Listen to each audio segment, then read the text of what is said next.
Thylea? had the worst. Belvril. Well, as you had the worst of the fight, Belvril, you can give us last week's recap.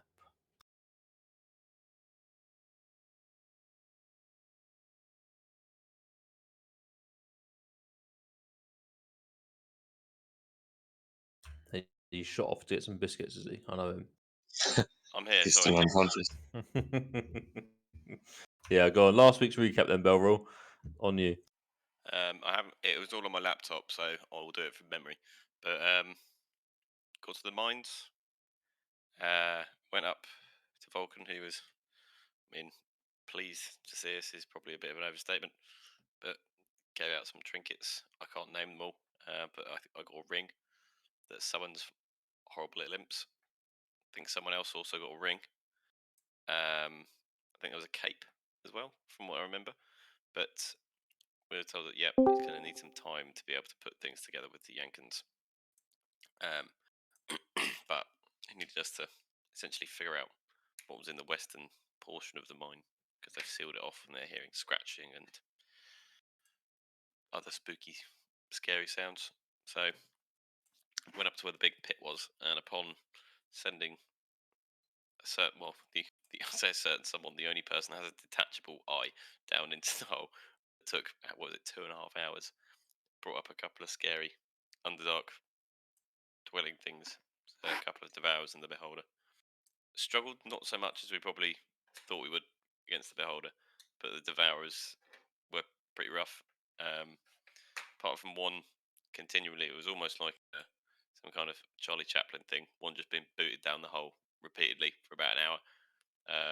I nearly got eaten, metaphorically and spiritually, but apart from that, we managed to kill them, and I think that's where we left it.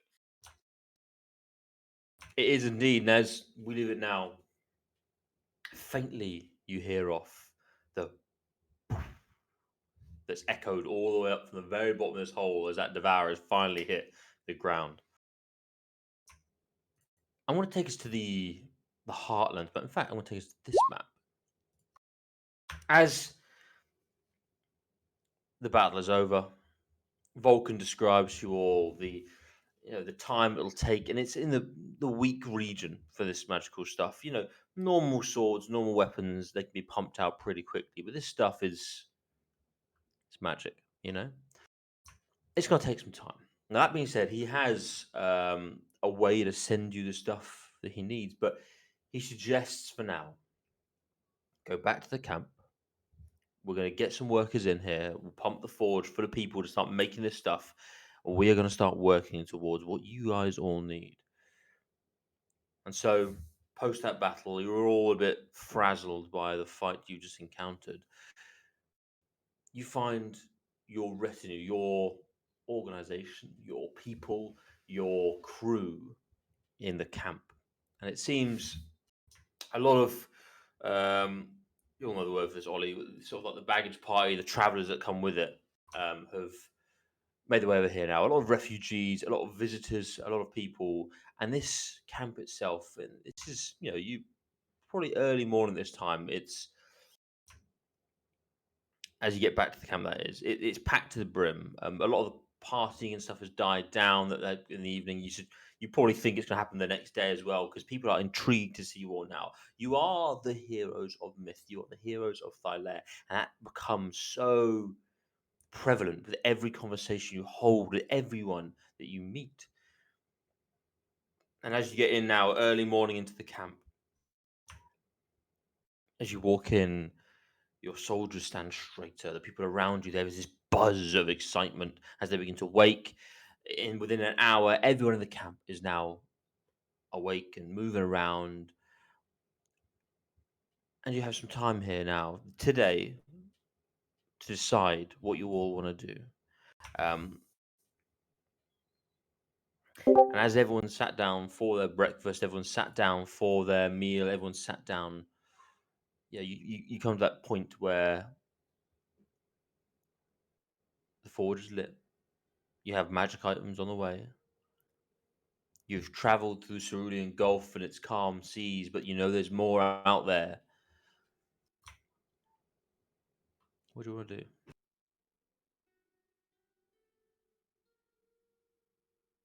Or specifically now, as you all sit down, there's a moment here where you all sort of have that question on your minds, and you can perhaps discuss with each other what you think the next step is.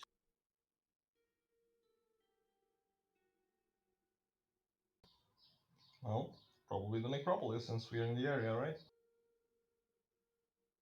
Hmm. Yep.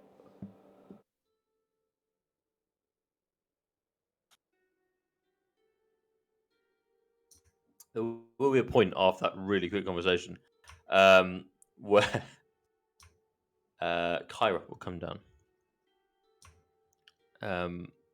Quite the knowledgeable one of the area. She would make a few recommendations of things that you haven't seen yet, and of course, go to the necropolis. But she would begin to describe. You've all seen the fleet that lies off to the southeast of Mitros, the Silence fleet. Not all of us.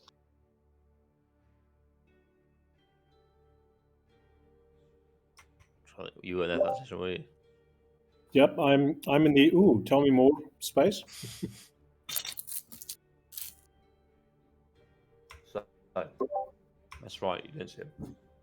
So when you confronted Gaius, those lights you saw off in the distance were the fleet of Sidon, his navy.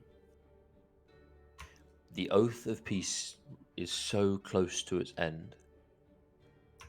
There is time constraints that we're facing. It's getting close to the bone here.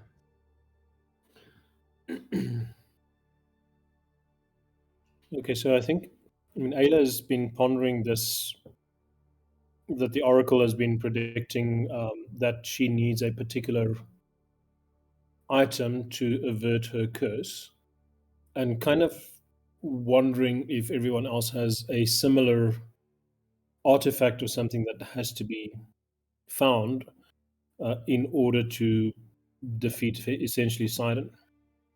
Because that might be the thing that we need to do. Is just let's get what is missing. Does that make sense? All of Yep. us do, Ayla. The Oracle was so kind as to impart a faith in to each and every single one of us and tasks that we need to perform. So, which of these? I mean, have we actually found any of these artifacts yet? I think Neikha was a armor or a breastplate or something, etc. I believe for Neikha it was the breastplate of invulnerability and some other expensive stuff.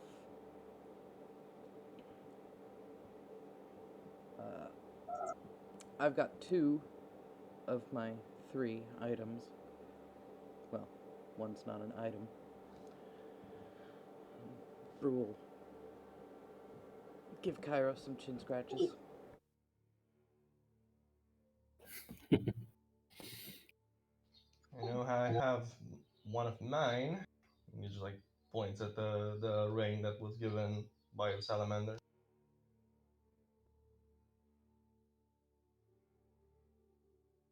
I think I was meant to get something to end my curse, but then I think we all know I'm pretty happy, and probably a bit more of help to us not doing that. So I'm pretty happy to stay as I am. I can't remember what I meant to have, and I can't find the source book.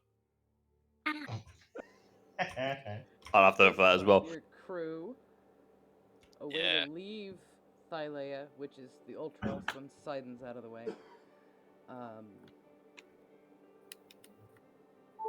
And you had to find the hidden treasures of the Dragon Lords that Esther Arkelander tried to get you to make a deal with so he'd tell you the location, but you said fuck that. Oh yeah. So who knows where those are? But then again,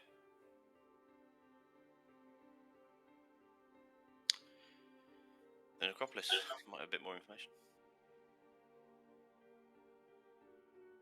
Jimmy, that's where all the graves are. I think I would sort of open up a scroll that she has to. She's got them everywhere basically, but she opens this one.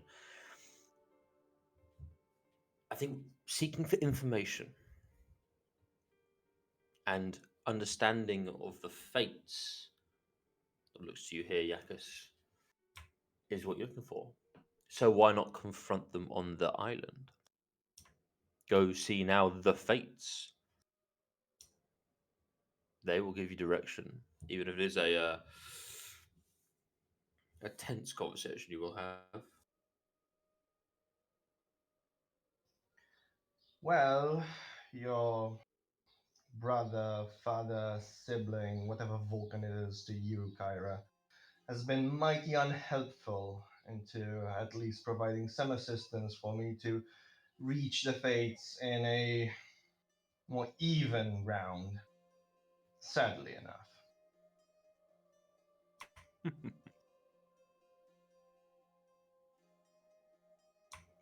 Falcon never was the most helpful of us all, I must say. Quite grouchy, actually. Yeah, tends to keep the family business still running, apparently. Well, look, my suggestion, but of course you are the heroes, is the Island of the Fates.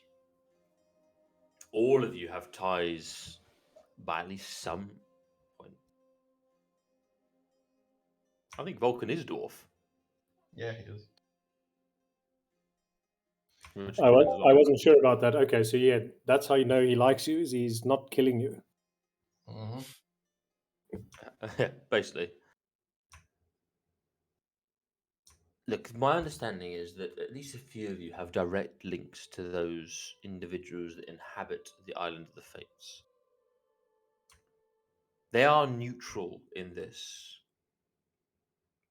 And with war so close on the horizon, my suggestion would be to go there and then go straight to Sidon. Yakos kind of furrows his brows. Directly to the Titan. Are you out of your mind?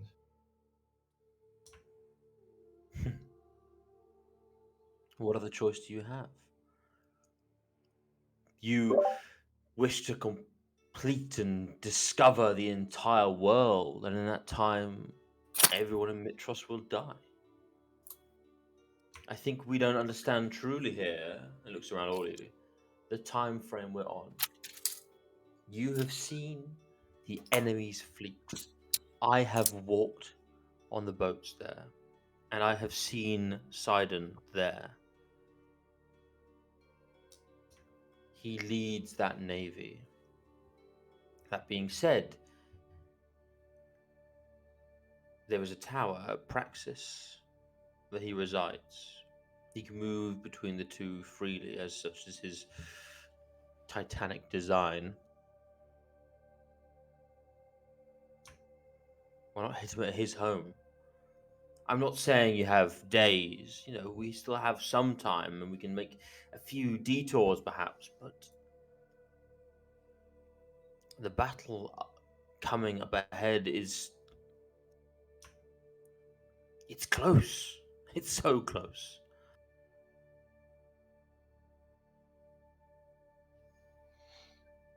Is it safe to assume that if we are to deal with one Titan, the other will take command? Well, it's not so much like a balance of power they keep. Luthera perhaps would have more freedom, but she's also not our imminent danger. Would you agree? I don't know about that. The last thing we want is a surprise from a second Titan when we're least expecting it. And from what we've seen, Sidon already commands. Well, I would assume he commands it, but I cannot tell for sure. but commands a kraken. And I think we have got some powerful people in our army. That I won't deny that. But I'm not sure if we'll be powerful enough to take on their entire fleet in a full-scale battle, especially not at sea. Hmm. I might have a suggestion. We sail out, and on our way to this island of the Fates, where we might secure ourselves even more powerful allies, we stop by Metros and get rid of whatever enemies might be amongst our midst. With King Yacchus on the throne, we cannot count Mithros as a city that we can rely upon. And the reason why I am reluctant to throw my life away in the name of a god that is telling me to go and kill a titan in their own home is that we traveled all the way to the island of the Amazons to secure their aid, and just throwing ourselves by just alone in the middle of a maelstrom trying to fight off a titan without the allies that we made seems rather short-sighted, Kyra. It's the hammer and the scalpel. You can raise an army. You can raise whatever allies you want and fight them in a mighty battle in Mitros, which would be heroic and make for a great story. Or you can go in quietly, go to his home, kill him there. Perhaps where he's stronger, but perhaps not with so many lives in the balance. Would you suggest to me that I should consider a huge city destroying war over far less?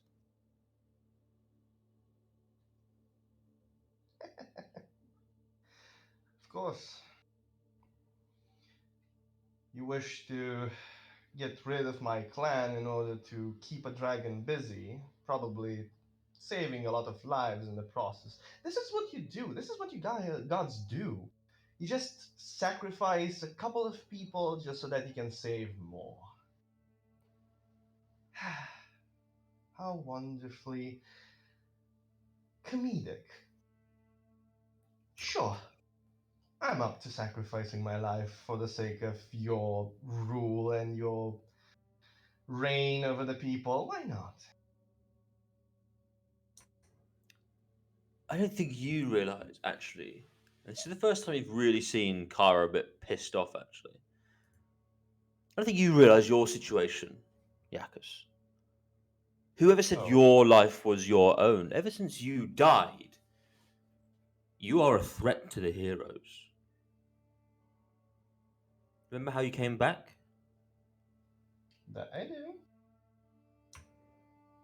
And now you suggest that your life is your own? Please. You are perhaps the dog controlled by its master. That's something you should consider, perhaps, breaking those chains. You know what? I think I'm done here for now. I do apologize. He looks around at your. I'm coming to you with my suggestions. I don't think I've led you astray, and I do think I help you. If you wish to throw them back in my face, then fine. But you can do so without the help that we give you, that we all give you. And look, that's me. And she's just going to walk away. You mean you no disrespect, Kyra. We appreciate your counsel, but we should be the ones to choose the battlefield. And She's just walking off still. She hears that for sure, but she's walking off. Yeah, so Ada would call out after her saying, Yacchus does not speak for all of us. We thank you. I have one question, if I may walk with you. As you sort of run and catch up, she's like, "Sorry, it's been tense lately, and to suggest that I don't have your best interest at heart frustrates me greatly. What is it? I'm sorry, Ella, go on." Well, so Ayla would sort of say, well, she'd shrug and say, I am fated to die a terrible death anyway. The manner of choosing, I guess, is up to me or not. You said that Lutheria may not feel threatened and may not join Sidon, which is interesting to me because I had assumed that the relationships between Titans and family members are similar to that of the relationships like humans. They care about each other and they will stand up and fight for each other. Did I understand correctly that the relationship between Sidon and Letheria, especially, might not be like that, notwithstanding the long history they've had together, and her standing up and him standing up for each other in the past? Their situation is painfully human at times. As with all of us, they aren't above anything. They squabble, they argue, they love, they hate. They are pliable, they are controllable if you just use your minds and consider what they want and how to stop it. My suggestion would be how to stop this, how to stop the war in up ahead, the Battle of Mitros. We can stop it all with some well placed assaults.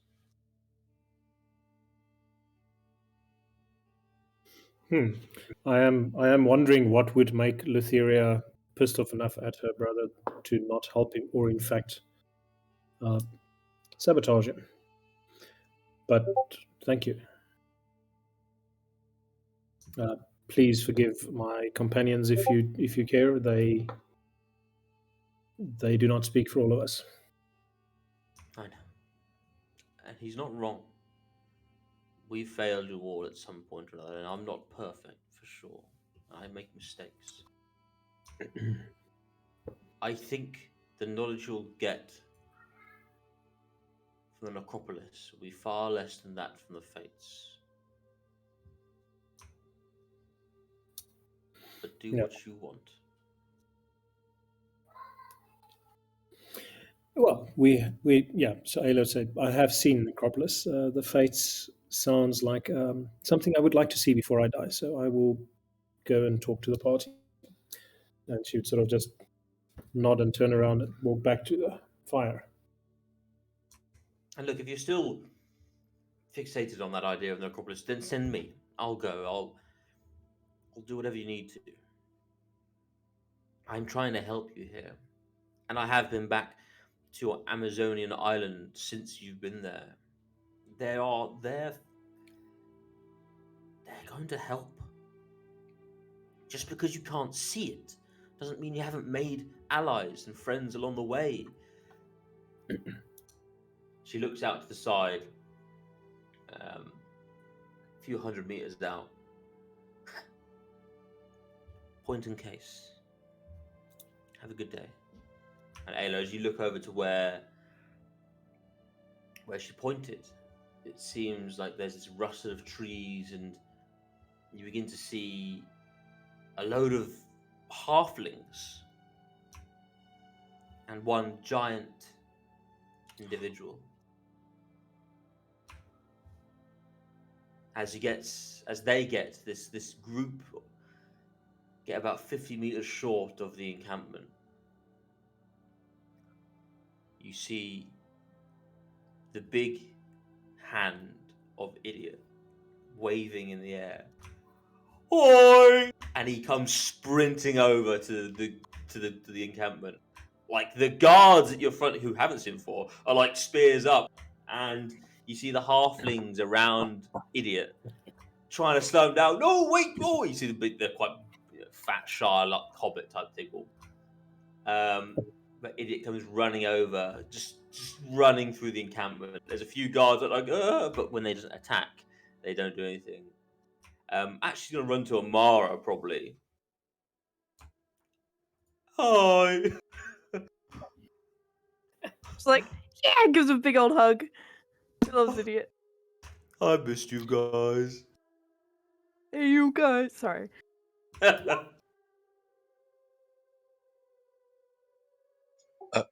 What is that?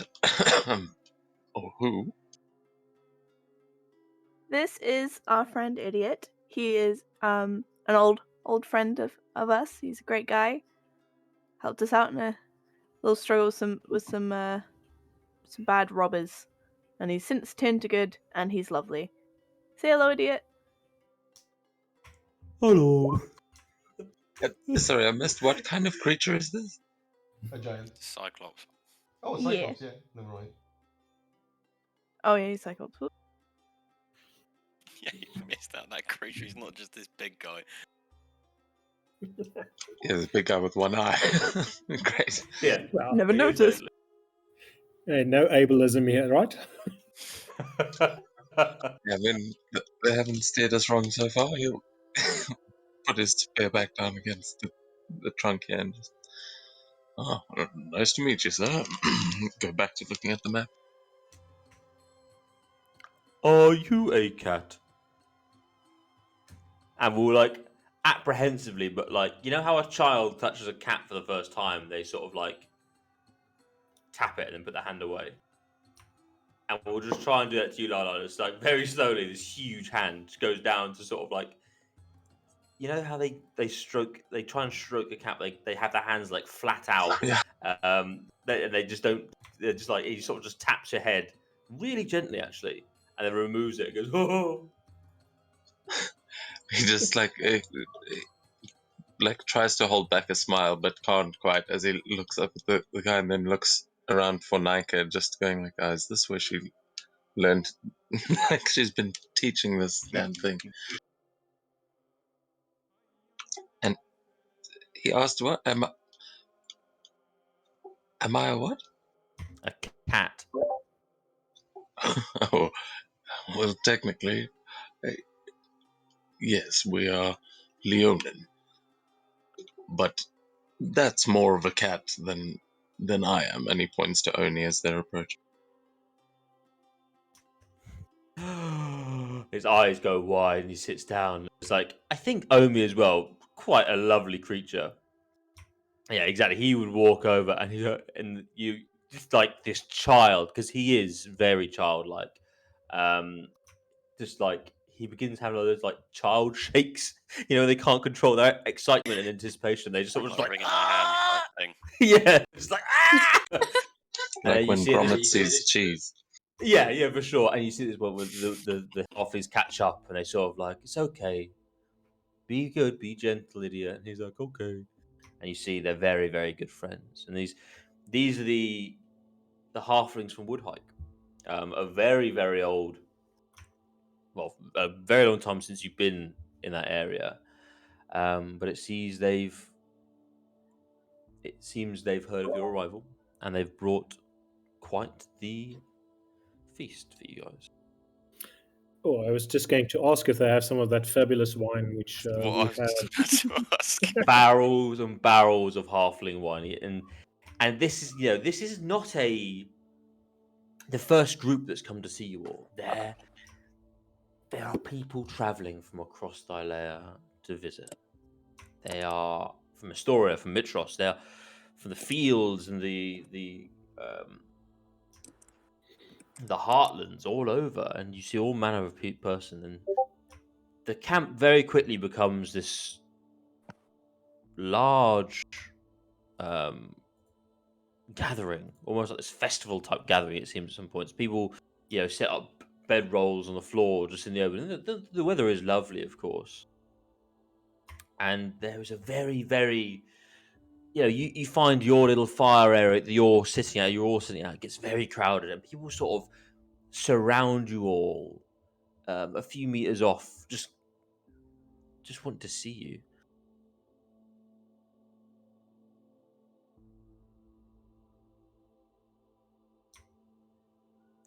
a very weird experience, actually, to be so elevated above your fellow man.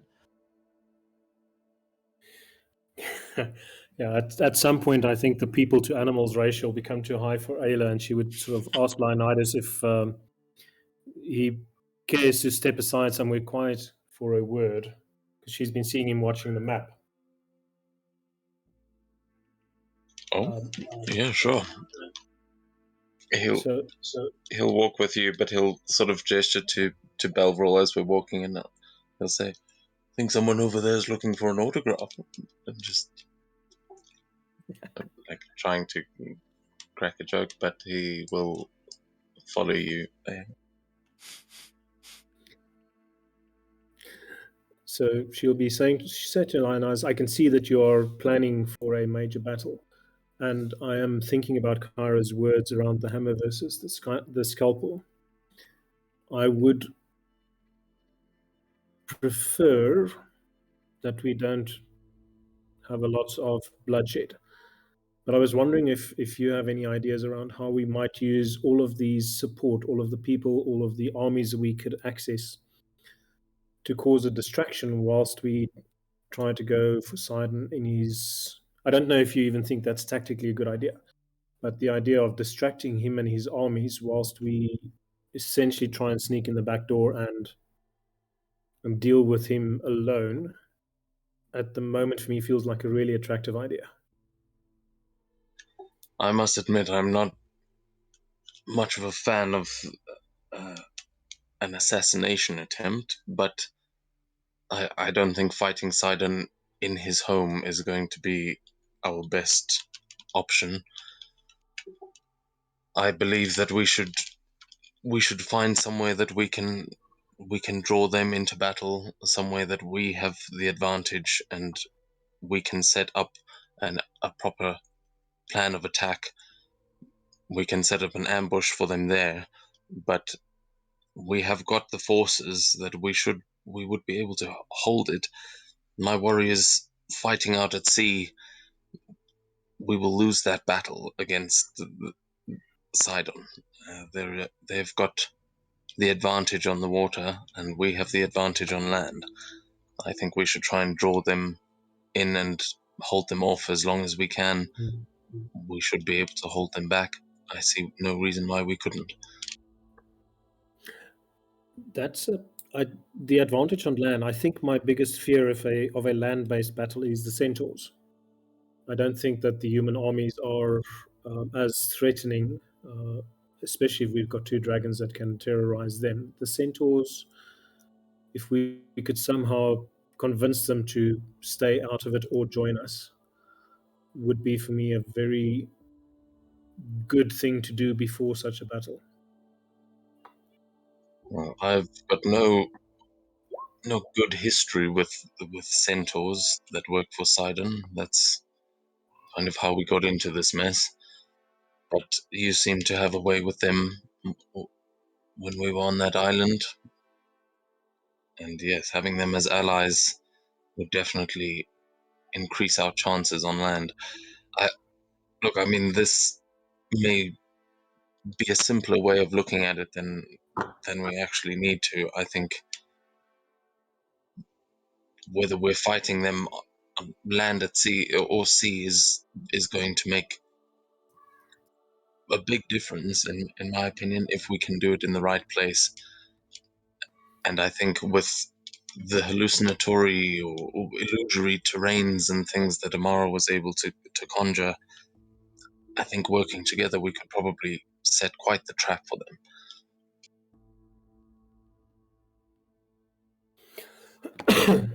I guess yes, that would be a good thing to know how much of his navy are sort of trained soldiers and how many of them are more marines, if you want to, or sailors that can do naval battles. Okay, I think that's a good idea. Let's fight them on land. I would still like to explore the idea of an assassination attempt. I think if mere humans can get through to him, essentially assassinate him, then he is not as powerful as we would like him to, or we'd like to believe. So I don't think that it will be a trivial matter. I think it will be a fierce battle that we may not walk away from, but still much preferable that we die as he dies than we put tens of thousands of lives, uh, cut them short. That I agree. I don't think a battle Yeah. in the city would be our best option. I think finding a valley or something that we can actually control would be best, but I also like the idea of going to see the fates. I think there are definitely more things for us to learn, and those artifacts you were talking about will definitely come in useful. I'm not sure if you, I mean, you would know this because we would have discussed it, but he will also remind you about the kraken. I mean, the hydra that we fought had a sword called Titan's Bane that is supposed to be a Titan killing sword that the Cyclops told us about, but the Kraken had stolen the body. So Sidon has essentially managed to take back the Titan killing sword, and I think that could be a big problem for us. Mainly the creature that took it, but that's also why he's worried about fighting at sea. Well, I guess depending on whether the Kraken kept it or gave it to Sidon for safekeeping, Kyra seems to be pretty good at getting into places where she's unnoticed, so that asking her to find out where it is if we hadn't pissed her off might be also something to consider. Hmm. Did we Well, see the perhaps. object? No, locate object's not going to help. We don't have the right range. Well, I mean, we know where it took it immediately, but and as far as I understand, I think we'll have to ask the others. They may remember better than I, but that I think the Kraken had a layer underneath your hometown, basically. I think it is on the coast there, but I really don't know much about such a creature. I think we should open this up to the rest of the group. I'm sure they'll have some interesting ideas. Okay, so see the fates, get the Titan killer. That seems good, I think. Let's walk back and just continue to think about this. The last thing I'm concerned about, I guess we can say, we don't want a battle in a city. But Sidon has already demonstrated, notwithstanding the oath of peace, that he does not have any qualms about attacking the city. If you think about the destruction of the temple, you may not remember that, but he essentially destroyed the temple to the five gods in Mitros, in essentially full view of everybody. So he has no qualms around civilian life. We've seen his priests do human sacrifices and a whole bunch of other things. So not having the battle in a city does not mean the city is safe, in other words. Yes, you have a point, and it is right on the coast, which is a bigger problem. Like, we can really hold them off. Oh, he's definitely considering this a lot. This is a very a very apt problem for Leonidas. This is very much a like Persians versus Spartans kind of situation, or Athenians versus Spartans rather. Yep, the 300. Okay, let's. Sorry for the rest of the guys. Can we just sort of out of character pretend that we walked back and shared this discussion with the rest of the party? Yeah, This is sure. what we're thinking. Okay. I Yeah, go. think I'm going to chime in and say, well, tactically, cats do hate water, so it makes perfect sense. But also, near a city, in a valley, holds some kind of significance to Sidon. We shouldn't discourage their. I mean, if we all, some of us more so than others, remember the rock that we tried to be sacrificed on. It's quite clearly some kind of time immemorial tradition that people are sacrificed there. It may be second time lucky. We can lure people in. We're in a valley with strong walls overlooking us by Astoria, and who knows? It's in a body of water. Not that you think you're going to get any ships up there, but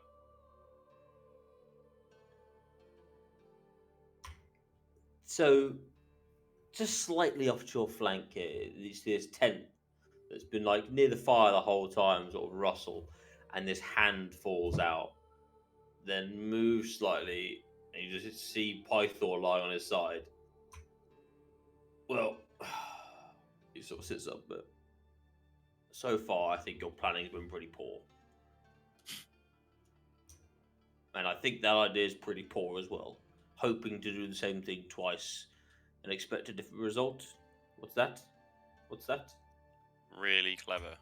Insanity, that's right. I think Kyra has a point. I think any sort of battle at sea you'll lose, regardless of how powerful the Ultros is. You don't have their numbers. Now, battles on land, yeah, you have the advantage, but where on land? He doesn't have to come to you. This is the issue. He has a fleet where you can't attack him. The fleet wants to attack Mitros. So you either fight in Mistros or you fight him at the sea. That's the thing. Sorry, he just gags a bit from a halfling wine. Sorry.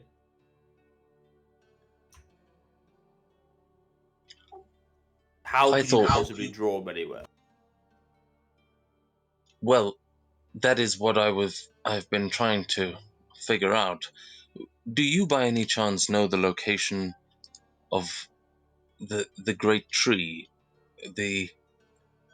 And I'm not actually sure if this is like a real place or if this is like it's like how the universe works or something, but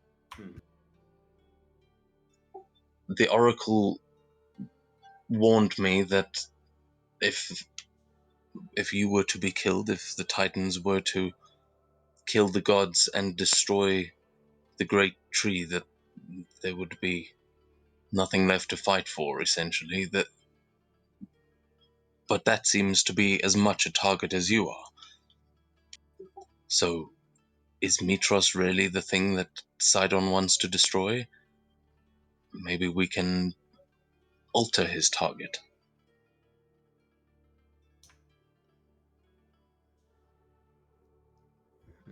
He thinks. It's. He thinks. The largest civilization or settlement on these lands is Mitros. The tree you talk about is one of those godly type things.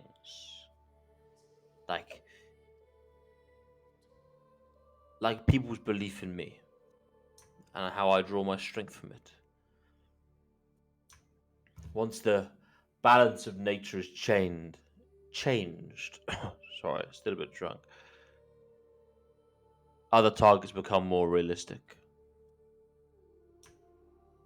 Through massive amounts of casualties, there is a void of belief and religion and all that kind of stuff that needs filling. And the balance, it's hard to understand, that I don't fully understand. From what our people tell us and our understanding of Sidon, there is a clear target, and that is Mitros. And I don't know how you'd change that.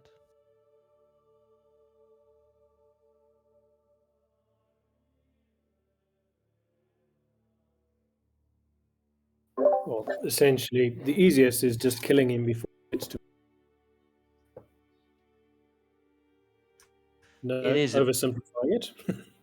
yes, yeah, perhaps, but it is that, isn't it? It's that self-sacrifice that everyone faces at some point. And you see him sort of like this glint of recognition in his own eyes that he's at some point made that same choice, perhaps.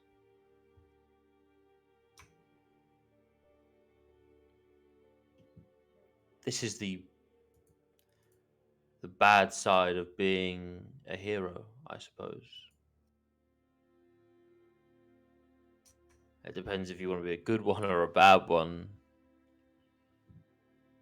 But self-sacrifice, it's like the core of every story Kyra's ever written.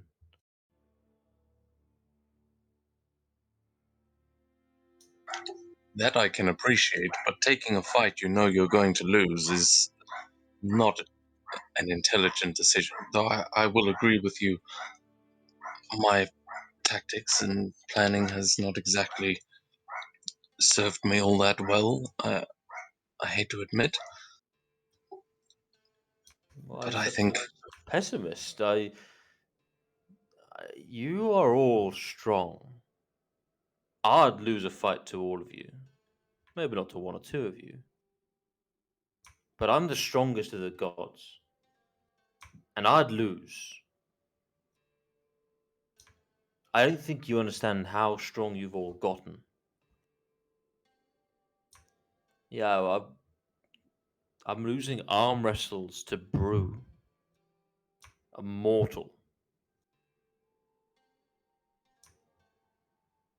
You know? Leonidas instantly feels quite proud of himself, knowing that he beat Bruin in an arm wrestle once. Not confident he could still do it, but he's Yeah, but the true champion is Belveril. Ah, True. Look, I want to go find my daughter. I know she's around us somewhere, but I, I, I think you sell yourself short. You have the ability for real change. Real change. That starts by cutting the head off the snake. Then just do it. Praxis, it's called. Praxys. The Tower of Sidon.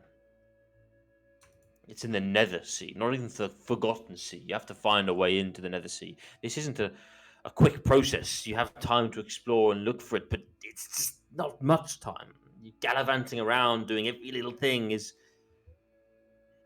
You can't. I laid my eyes on the Tower of Praxis once. It's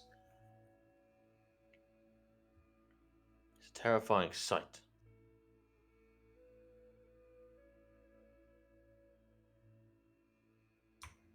But just do it. Just do it.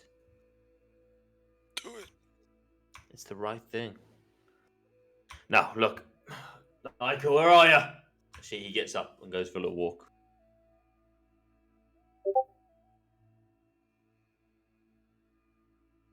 Yeah, it does not. Is not sponsored by Nike.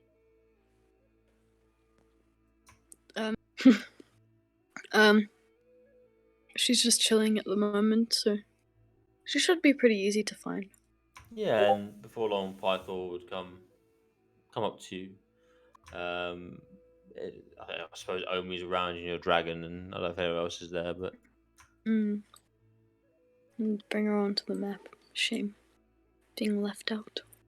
get So on there, tiny. get on there.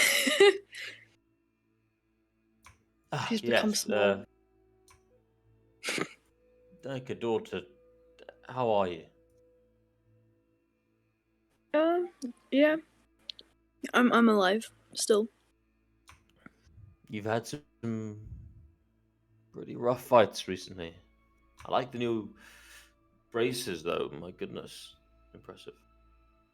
Oh, do you want to see what they do? And she like hangs them together, and it's like full set of plate armor comes on, and she's like super excited to show her dad. It's like she like does like a spin, like you know when you try on clothes and you like show your dad, and he's Nope. just there like nodding Yes. like yeah that's nice. Yes. Yeah. A little fashion That is- show. That's not a Yeah. shared experience, I must say. For yourself. It's incredible. I know, right? And she like clangs them together again. I'm trying to get some dragon ones made as well.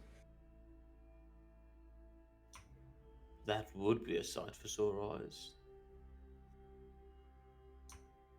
I just wanted to sort of, check in with you. You see, he actually looks quite embarrassed by it.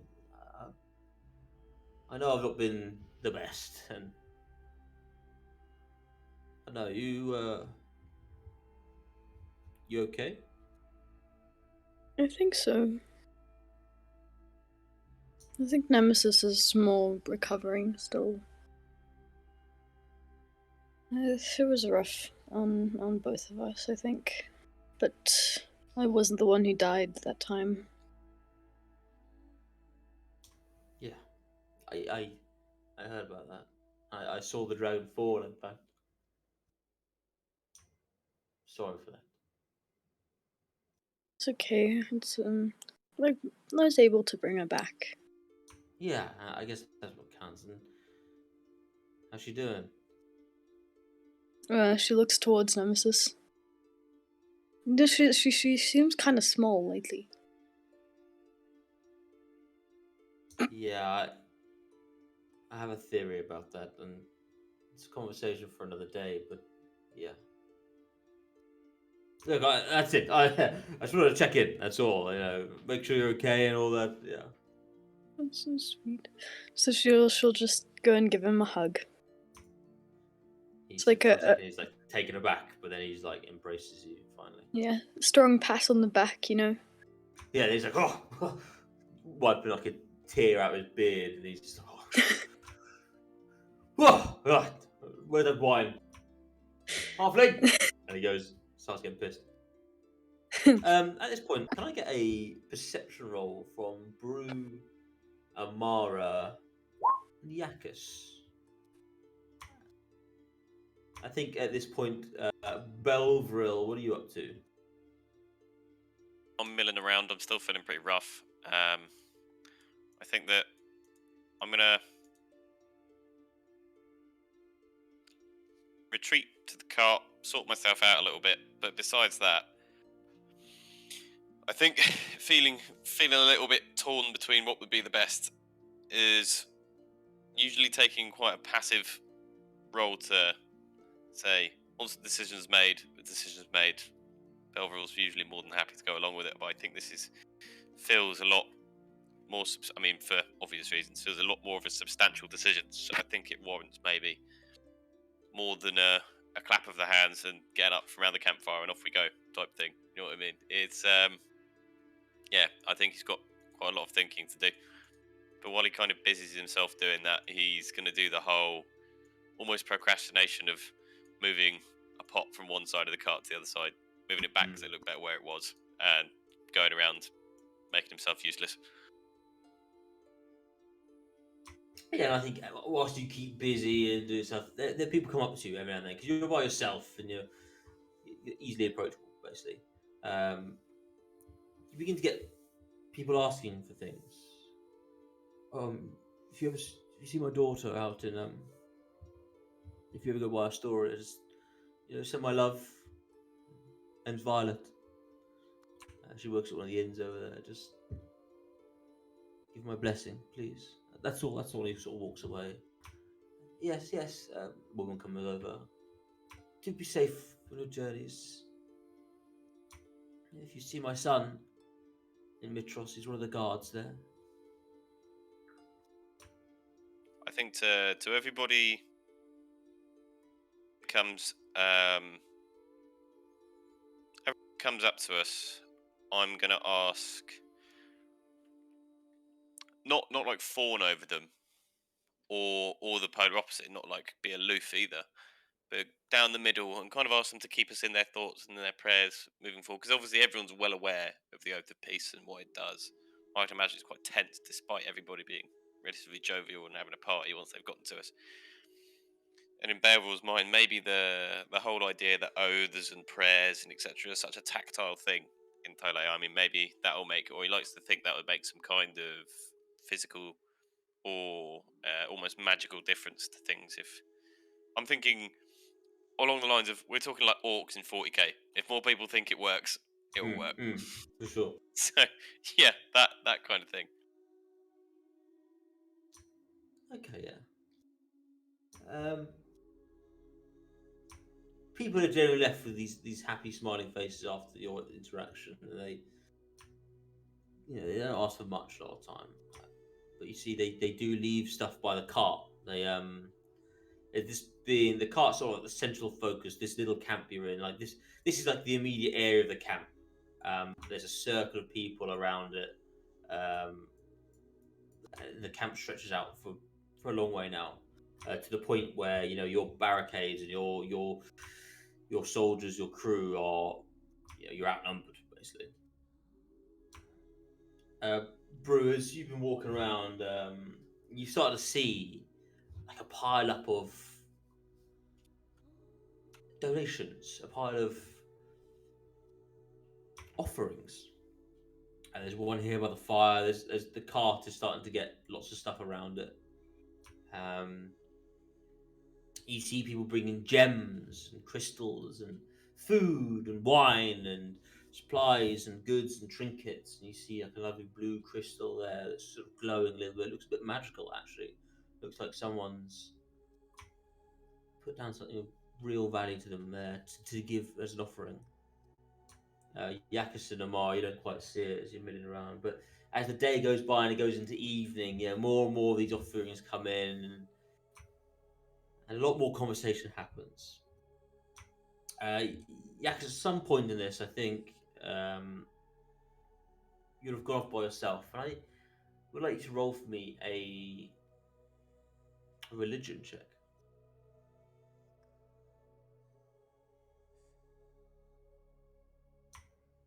Now, the day's been busy. It's really picking up now. It's going to go into a night of partying, it looks like, for sure. And Yacchus, you can't quite associate with the happiness that's here. And after a pretty fucking annoying conversation with Kyra, actually, you find yourself off to the side at one point. And you look down at your hands, you think about what you are now. As you close your eyes, you sort of just try and think about how you got here. That red line of fate appears in your closed eyes, and this image. It's almost like your daydream. It's like you're half asleep, of course. This image of this green landscape, dark green sky, and slightly lighter green floor. This sort of 3-inch pool of water that stretches out endlessly to eternity, into over the horizon. This entirely green landscape, and you have this thin red line that leads you through this location to what looks like a crystal.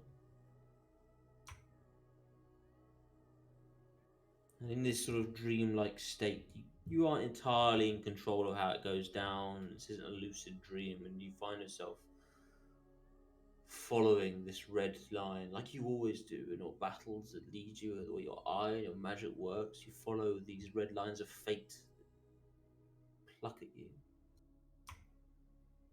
You feel there is something behind you, following you. You can hear the steps one after the other in the same area as yours. You walk for a few minutes and see this sort of ice-like crystal that houses a body inside. You can see the shadow inside. And it's you. A version of you, fur untainted, without the golden mask. And as you look down, you see yourself in your Wendigo form, and at your side, your weapon. And it's this barbed whip. You feel and see a hand on your shoulder. As you look to your hand, you hear, "This is you." And the voice doesn't come from behind you, it comes from in front of you. It's behind this ice-like coffin. tomb, prison. Lotharia steps out.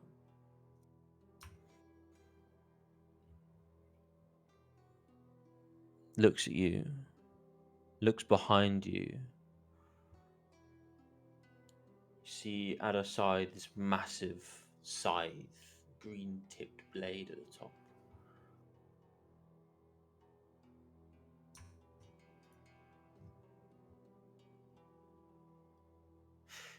She lifts up her scythe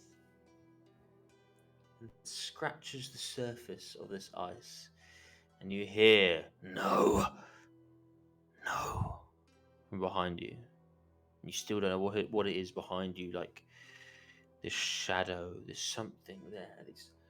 All you can see is the claws on this thing's hand that stretch over your shoulder and engulf your torso. No, he's mine. You see Lotharia look back at this thing and smile as the bit of light begins to appear through that crack in this tomb.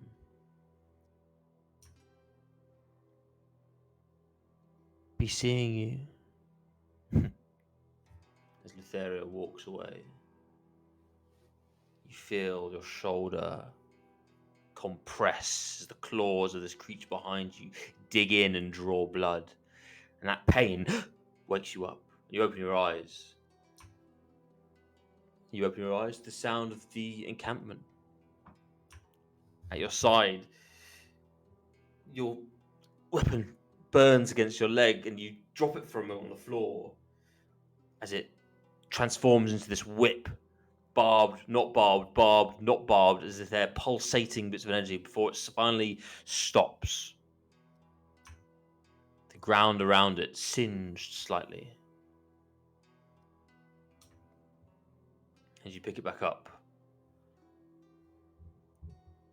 you feel the change. You hear a whisper of, "Be seeing you."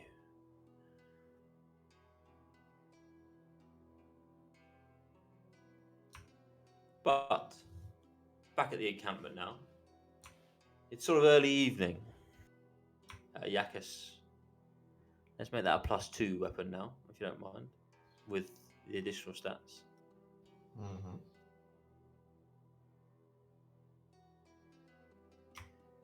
Back at the encampment, it really does seem like the party's about to be in full swing. You know, more halfling wine gets brought along, more and more people are turning up. It seems like this, a good 25% of the population of Astoria, that kind of like level. We're talking about 1,000 people now.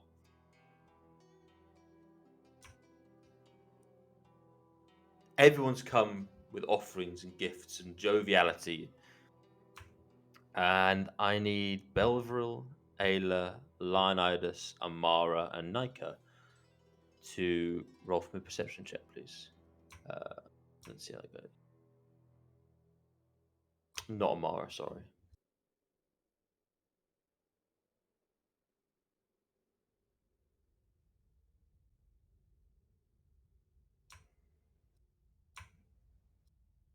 Is that Neikha rolling or Omi rolling? So, yeah, Neikha, Ayla, Leonidas, you see more of these offerings coming in and out. Belvril, you sort of don't pay attention now. There's so many offerings around the cart.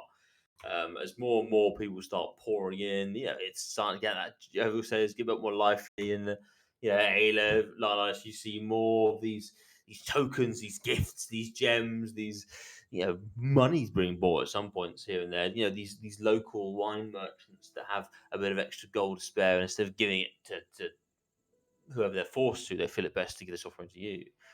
Nike as well. You see for a moment one of these little blue gems just crackling ever so slightly with energy, and that's impressive, very impressive. Roll me an Arcana check as well, Nika.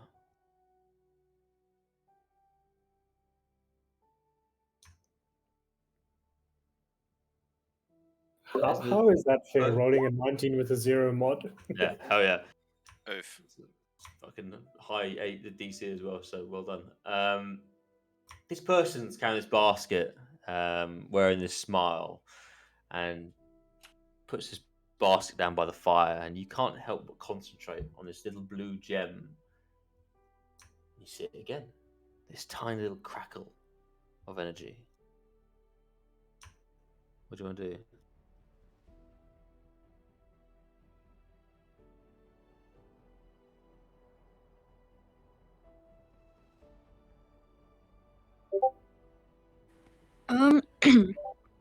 Could she?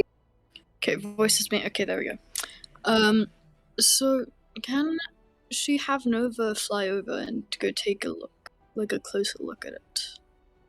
She feels like if she goes over and she's like, "Ah, yeah, what's in the basket?" This dude is gonna be like, "The fuck," you know? Yeah, okay. Yeah, for sure. Nova would start to fly over there.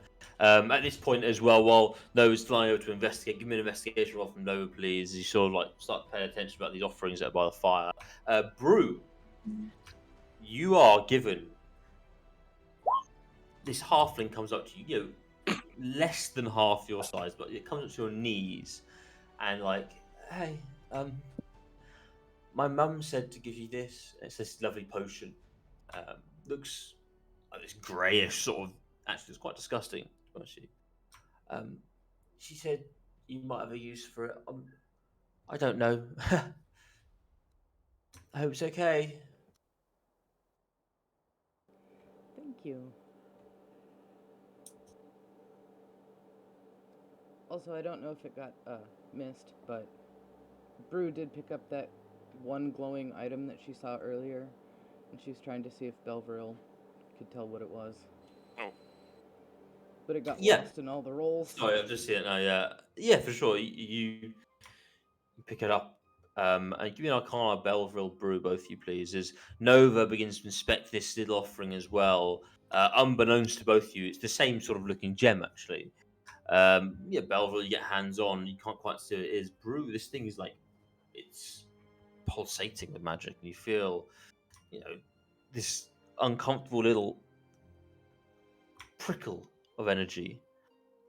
A few children actually begin to do this like merry-go-round thing around Nova, distracting Nova a little bit, probably why the investigation's so low. Happy, jovial, around the fire on the inside, dancing around. You may remember them actually. These are the kids that, one, you've all played. Oh. So Kyriakos, Kaithor, Silva, Chin, Kuro, Kaitho. They're all here, and they're all sort of dancing around this bar. You see, they must have broken out of where they were in Mitros and come to go look at the heroes on their next adventure.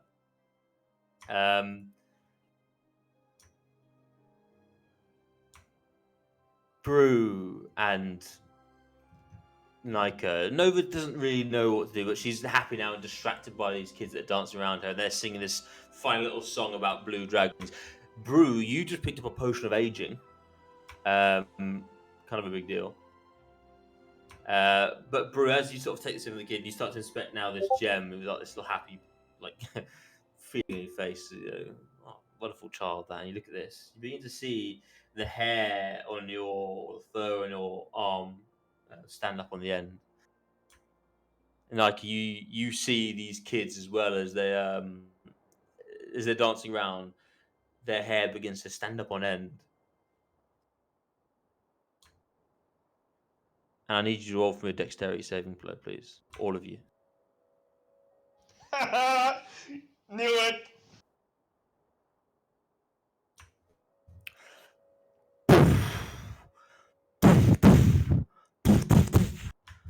There is about 10 different explosions. I'm gonna re-roll mine with my inspiration. Okay. DC 15. Yeah, I'll use Indomitable as well. Okay. Is this a magic effect? By any chance? It is a magic effect, yeah. Is Nemesis also here? Nemesis is around, yeah. She'd be affected by this as well. It's basically everyone in your inner camp is getting affected. Like by this, including a lot of your men, as there's about 12 separate explosions. You see this burst, this crackling of energy, followed by this explosion of thunder, almost like a thunder wave, and these different portions exploded, but then it crackles with lightning as well. As anything less than DC 15, you're going to take 37 points of damage, and half that on a success. There is a moment of stunned silence, and in fact, you hear that high-pitched tinnitus that grinds into your ears. You all blasted back. Those that have passed the dexterity saving throw aren't knocked prone, but the rest of you just blasted to the side. And there is a moment of absolute terror. And as all of your senses begin to come back, I think the first thing that would hit your noses is the smell of burnt flesh.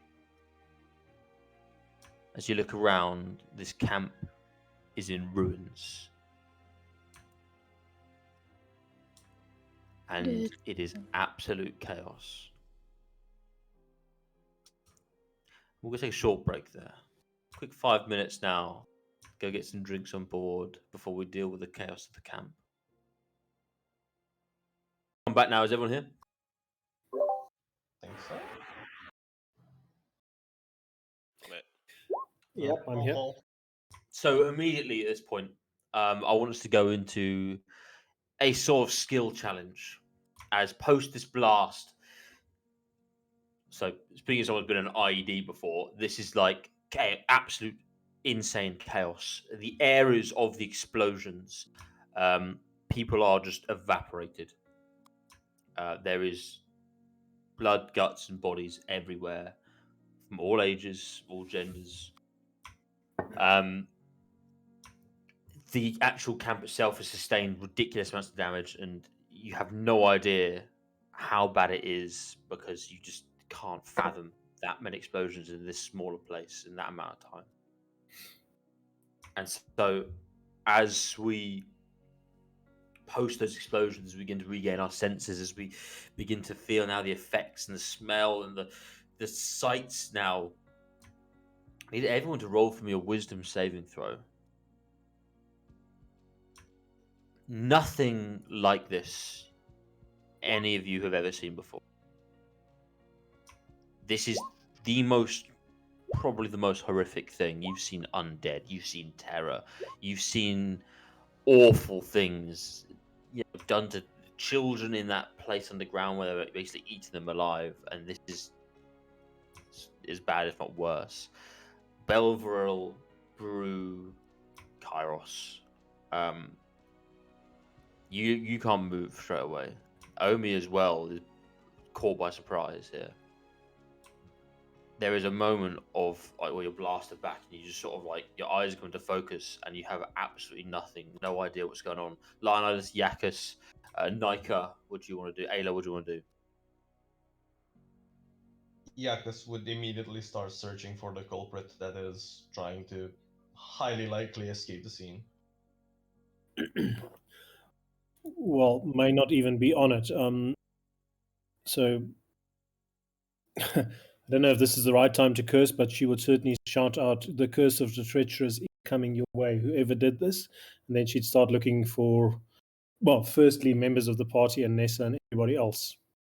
So just seeing if she can see who's almost like, I don't want to use the word battlefield triage, but who's next to her that is hurt, that needs help. That's essentially what she will do immediately. But maybe looking for Nessa first. Can you use Nessa's token on the map there? Oof, there we go. I don't. Is it the one that looks a bit like his? There we go, Nessa. There she is. Ah, cool. So, are people dead? Like, Yeah. there's no all those children that dance around She's- Nova dead. no. Fuck. Straight up. They don't get what do you want to do? Time's of the essence here. You She wants all to those look children. for anyone who's still breathing and cast Spare the Dying on them. Okay, how often can you cast that as an action? Is it? Yeah. Ayla, I want you to use for me a medicine check, please. Neikha, you run up to the closest body of this one of these kids, that were just dancing around Nova just a second ago. There's a few that are like screaming. It's horrific. You go over and run to this child, and you cast Spare the Dying, and it has an effect. The kid's not dead. And then you go on to the next one. Is it how? What is it? Is it a level spell? Is it No, it's a cantrip.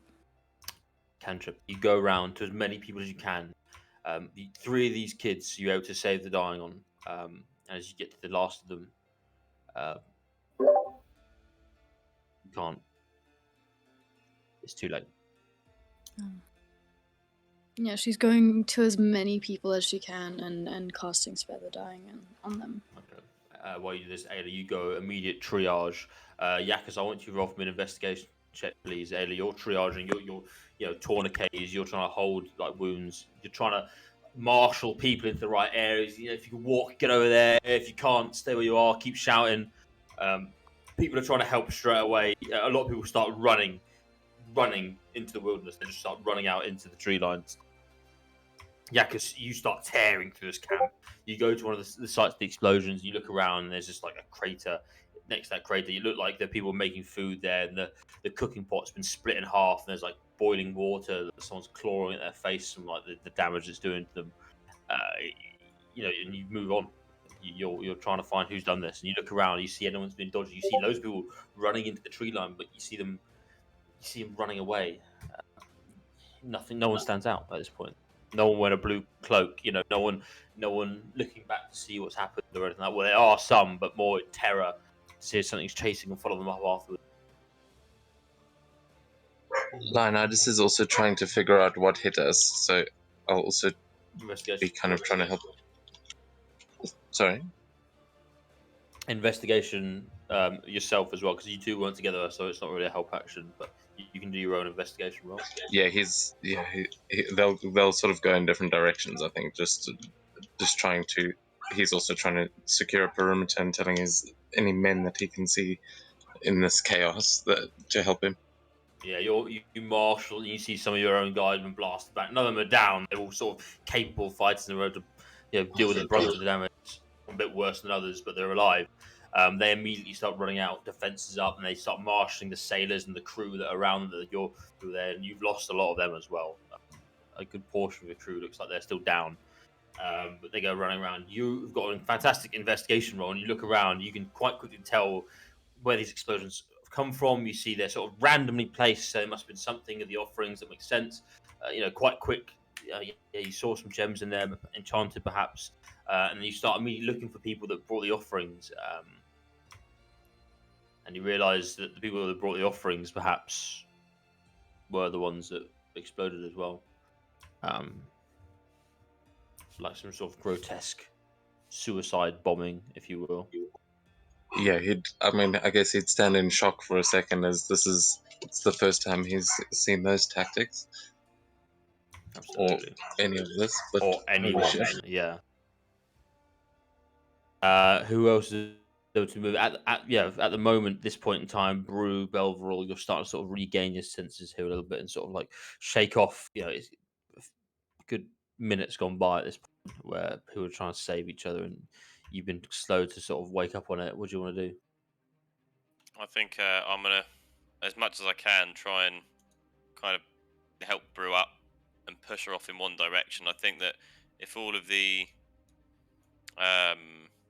offerings by the car, if there's, I assume there's been some significant damage done to things. I'm just trying to lead Lucky away from any fire, and the same with any of Leonidas' men. If they're down, try and stabilize them. Roll for me a dexterity saving throw on Lucky, please. Before it's too late, huh? Okay. Are any of Leonidas' men dead? No. Okay. Lucky is there really any wounded, one... but not sorry. Beg your pardon, Neikha. I would say Lucky's really wounded, but still alive. Just. Go ahead, Neikha. Is there anyone important that's dead? That's wow. Rude, but also investigation check.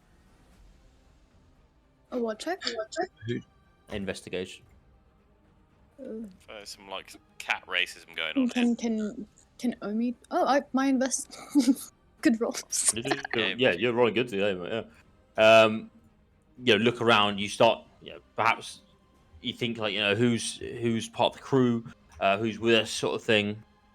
You see you see Python at one point like running around and like helping out where he can. You see like his face is blasted.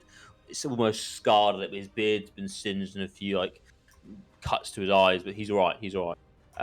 You look around some more and you're trying to see if anyone's around. It'll take you a while. You do see a lot of the crewmates that you've seen have been killed straight up. Like to the point where it's like they're missing half their torso. You see a particularly bad crater that's appeared with like 4 or 5 people in it who are missing limbs and just devastated by this.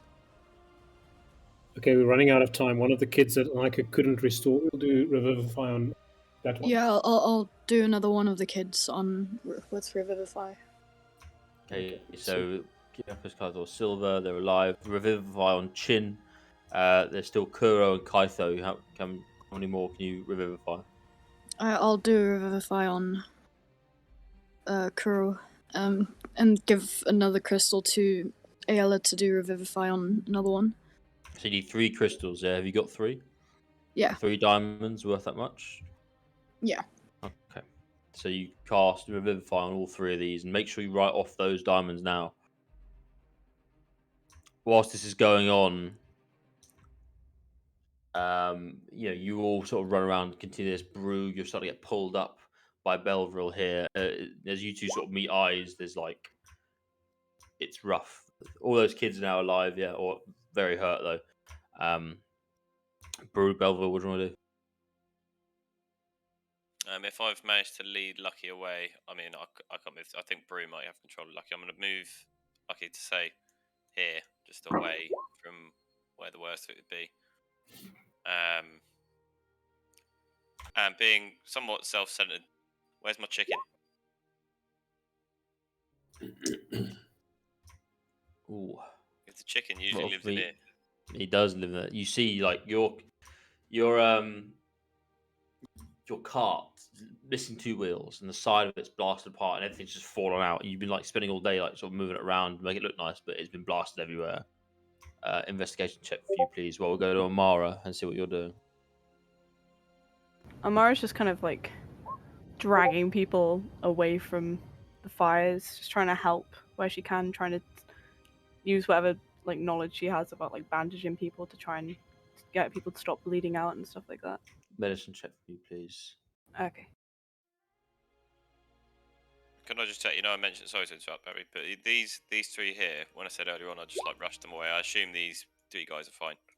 Or okay. Yeah, I mean, as far as they can be, yeah. Like, there's vastly more wounded people there. As you see now off the side of Mara starting to help out with the triage of some of these people. And you see like these little bays of stretchers starting to be made from the tarpauling of the canvas, I should say, of the tents.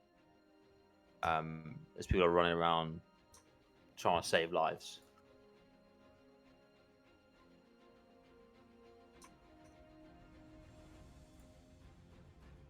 Amara, it's not long before you see the body of someone. Neikha, you run over and find her at the same time. You see this beautiful, beautiful face. Black hair. You see one of the arms is bent back and one of the legs is bent to the side. And the eyes are open and not moving. And you see Kyra. Dead on the floor.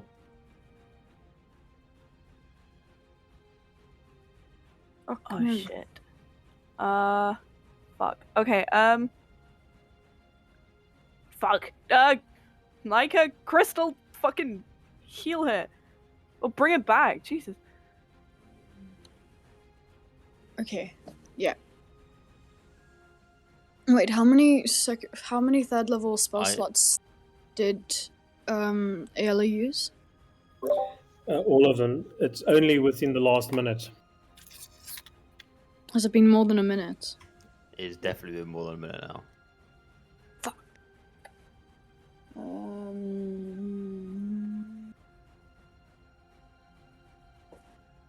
Amara's like holding Neikha, just like praying to Granny like repeatedly, like over and over. Not Neikha, sorry, holding fucking Kyra, sorry. Roll me a religion check. Okay.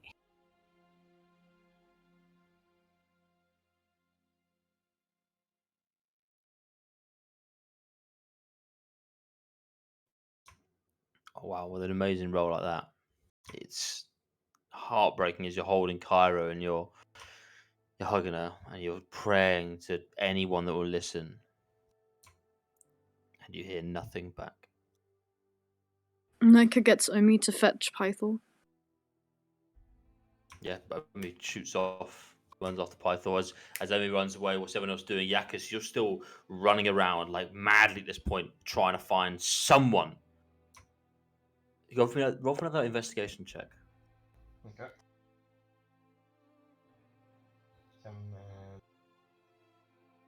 Yeah, better. Okay, as you run around now off the side there, you see a figure, a shadow in the trees, hiding behind this tree.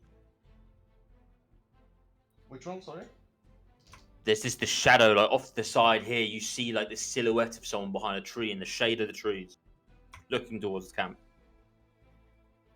Yeah, around there. Yeah, he can cover like 80 with. Oh, for sure. movement Yeah, and you bonus, just just sprint. instantly. Yeah, you just run direct towards this person. You just bear down on them. What do you want to do when you get there? You still sort of the shade is still around them. You can't quite see who they are. They're wearing this cloak. I will like hold my action to like try to hold shaping it as a blade. I'll just like immediately as I rush towards him, whatever the fuck it is, just put like the blade, kind of like having their neck between the tree behind and the blade. Yeah, you sort of like pull down his hood and see that his blade's up straight away. And he goes, who is it? You put it down. Teenager. Person. Must have run out to the side. Are they okay? Sorry. Are they alright? What's happened? Can I roll an insight to see if the guy's Yeah. bluffing? Go ahead.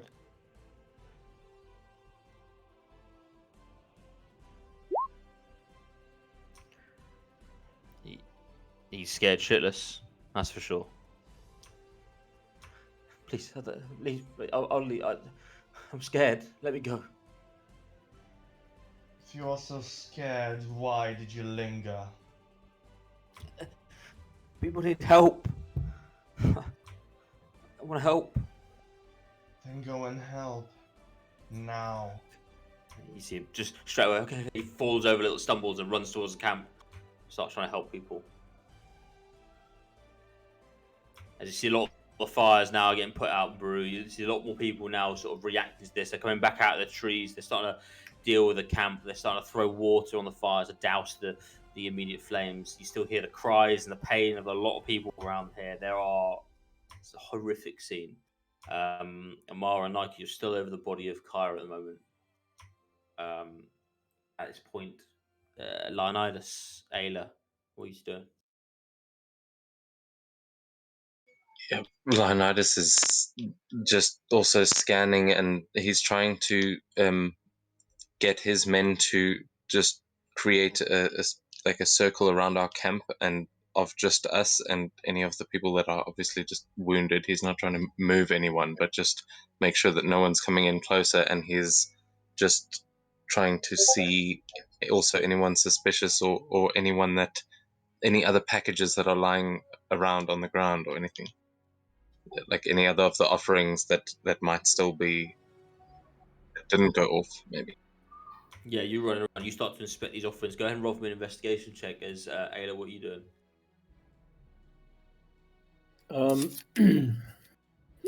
So she'll get some of the rest of the crew, the sailors, to start creating a bit of a field hospital if you want to. Bring all the wounded over to one place.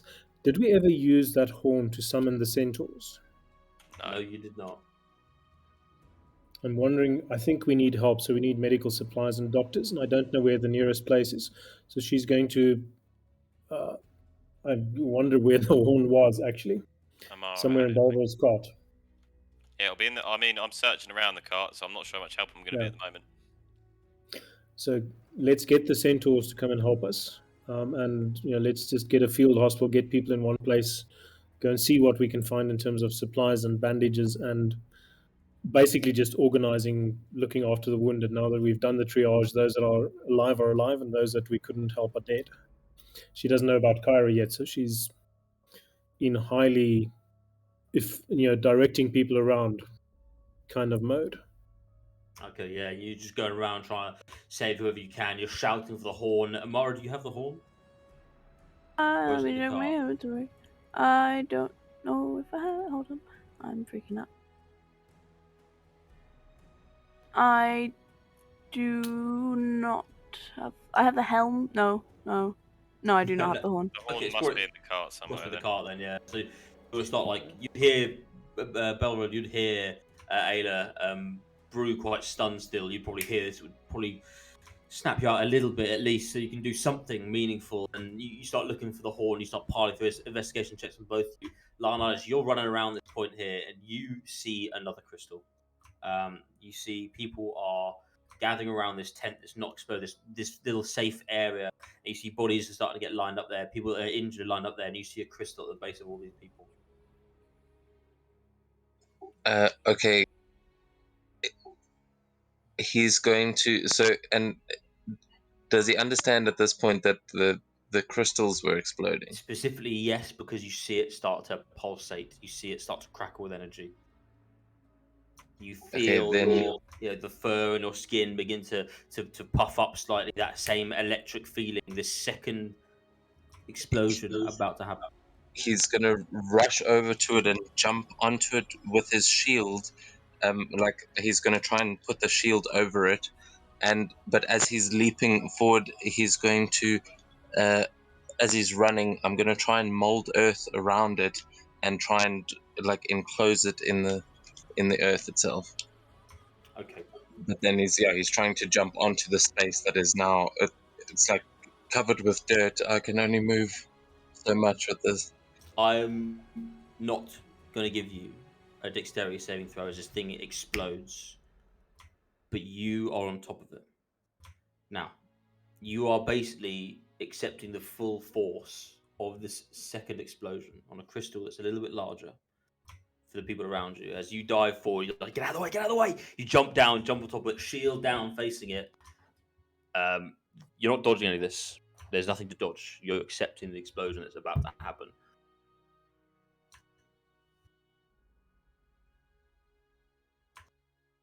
Yeah, I mean, I accept that.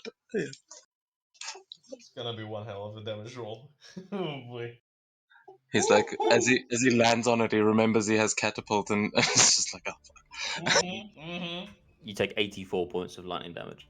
Jesus Christ. Just Yeah, he is alive. a blast that would have just torn through this camp here. Clearly done, the first responder type thing. The first explosions go off. The second one's there to kill everyone that's helping out as they come rushing back in. The people around you are sort of knocked down by like remnants of this blast, but you absorb the whole thing. You feel your arm break in about 3 different places. Your wrist, the joints up to your shoulder just break, and you feel yourself clutching your arm. That's fucking you know what, mate? That is inspiration there. He will use his reaction as well to absorb the elements, which I feel like flavor-wise is the only reason he's actually surviving this, even though it didn't. Yeah, for sure. bring him all As the you way sort of pull in whatever you can from the shield, it's enough force still to sort of like, it's enough of explosion to actually bend parts of the shield as well. And not permanent damage, but it's scarred, and you see one of the teeth of like the mouth of the shield bent a little bit out of place. But you're alive, and the people around you are alive. Oh, thank the gods. He will quickly over the band say, make sure that there are no many crystals. make sure there are no more crystals. Sorry, I just got hit really fucking hard. Uh, like throw them into the air, get them out of here. He's just Over, still reeling from the shell shock and like stammering over the comms. over the band, Nika's just like in shock. She realizes now, it's like a band. It's Kyra. She's dead. I can't do any. She doesn't know what to say. She's just also stuttering over the band. Yacchus will begin rushing at the mention of Kyra being dead. You come rushing back in. Brew, Belville, you find the horn together. It takes the time, Brew, that terrible investigation as you're sort of like rifling through the stuff. You can't find it, and it starts to stress you out. You start throwing things out the way. But luckily, Belville, as you lift something up there, Brew, it's under the tires. Belville, you get your hands on that horn. Do you want to blow it?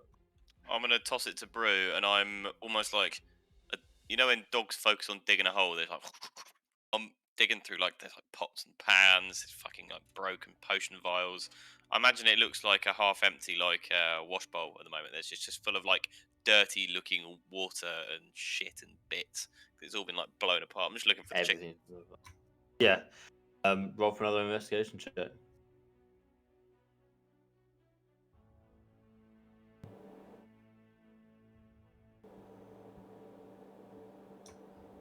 In the corner of the cart, you see a little feathery mass.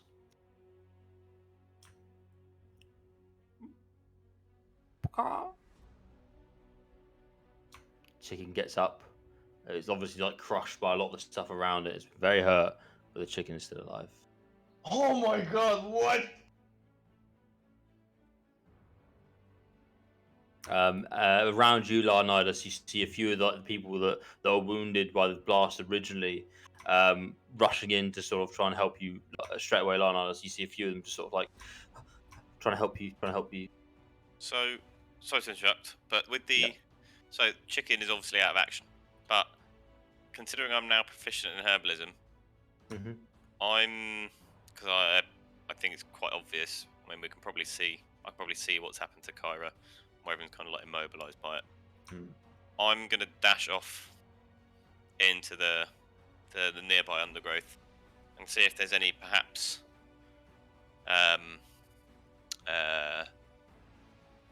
any plants that are native to the area that could perhaps stabilize somebody that has suffered a fatal blow or what have you. And maybe when the centaurs do arrive, they may know a bit more of the local fauna than I. That can help me do that. Roll for me perception or investigation with disadvantage. As you get yourself into the tree line, you see hundreds of people running around scared, and as you try and look at the ground, you see a lot of it's trampled. You see a lot of the people are pushing past you. Not right now. Can't quite find it. And as soon as you get the horn there, you hear this horn echoes around the countryside. It just reverberates through the trees. And that's it. Whilst you're running around, Amara and Neikha still by the body of Kyra, calling for help, and help isn't coming. You see Pythor running over, wounded. You see him like he's a bit more wounded than he thought it'd be, clutching at his torso here, like cuts down his sides, his beard burned. You see half his head, this sort of side cut thing where half his hair's been like just burned off. Comes over. Oh god. Move! See him reach down, grab Kyra. Oh, fuck. Holds her. Can you restore her?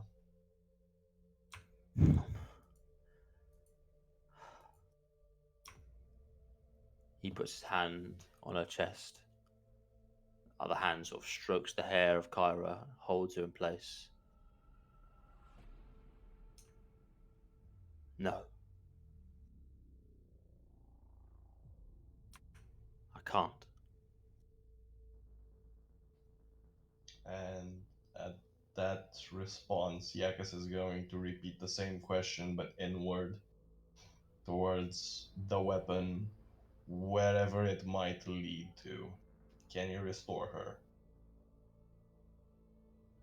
You feel your shoulder where those claws sunk in. Yes. Bring her to me.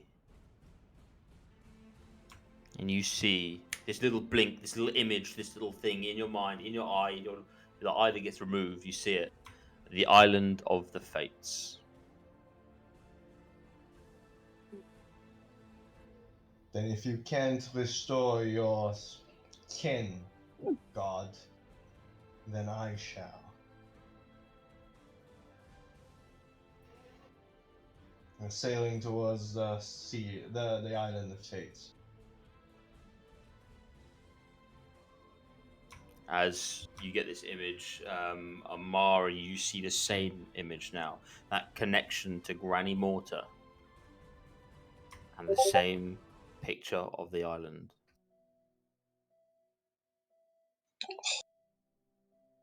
In fact, Brew, you see the same flash of the island.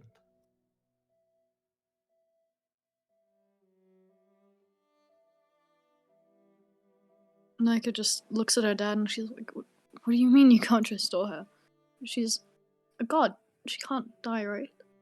You can't die. You're gods.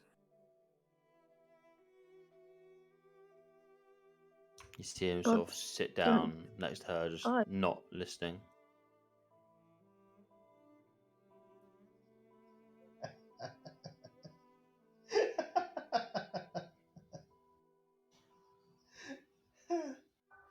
Ironic, isn't it?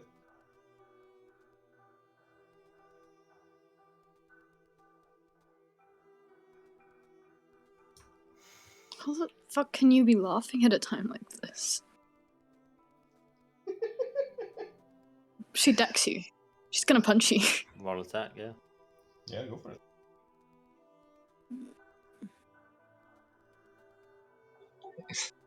How do you roll an unarmed attack again? It's, I think, just a straight up strength. Yeah, that's right. Just roll a d20 plus your strength. Okay. I think strength and proficiency. I can't remember. Oh yeah, the and proficiency. So that's 17. No. Yeah, as you sort of like throw out this punch, you know, you're still affected by the explosion as well, and Yacchus sort of it hits Yacchus, but it just sort of like brushes off him as he sits to the side, sort of like laughing still. As you sort of like, it was like a half attempted punch, like anger but frustration. It wasn't a proper attack. You know?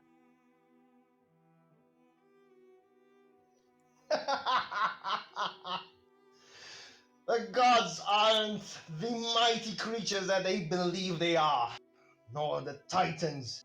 Nothing is eternal. Nothing!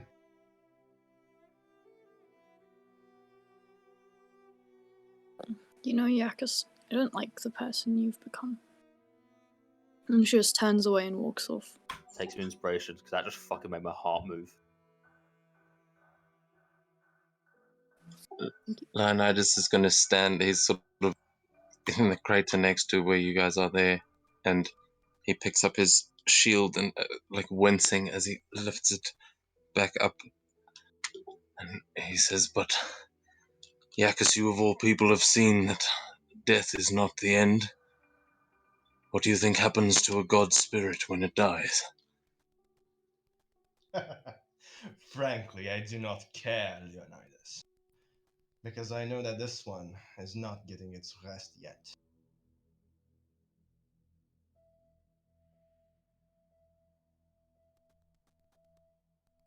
You hear the thunder of footsteps galloping towards the encampment. 30 or so centaurs make their way to the encampment. People immediately, terror fills their eyes, fills their souls, thinking this is the army of Sidon, because he does have an alliance with Centaur. But as they come running in, they bear medicinal supplies. But as you're running around, one of them motions for you, gives you this bag of stuff. They come thundering through and immediately begin to help everyone they can. As you continue to spare the dying of those around you, as you continue to look for these crystals, you can't feel that energy in the air anymore. A couple of minutes goes by of this frantic attempt to help everything. Lana says, yeah, you try and pull yourself up on the hilt of your spear slightly. You're sort of, you're half down, half prone type thing, but they come in. There's no weapons on them. They bring nothing evil towards you. Repaying the favor. And he starts giving these commands to his own centaurs, and they start running around trying to help everyone around them. A few minutes go by of this constant sort of rush around the place. Pythor's sat there. He begins to embrace you, Neikha. After you walk off away from the thing, he comes, catches after you and holds you. I'm sorry.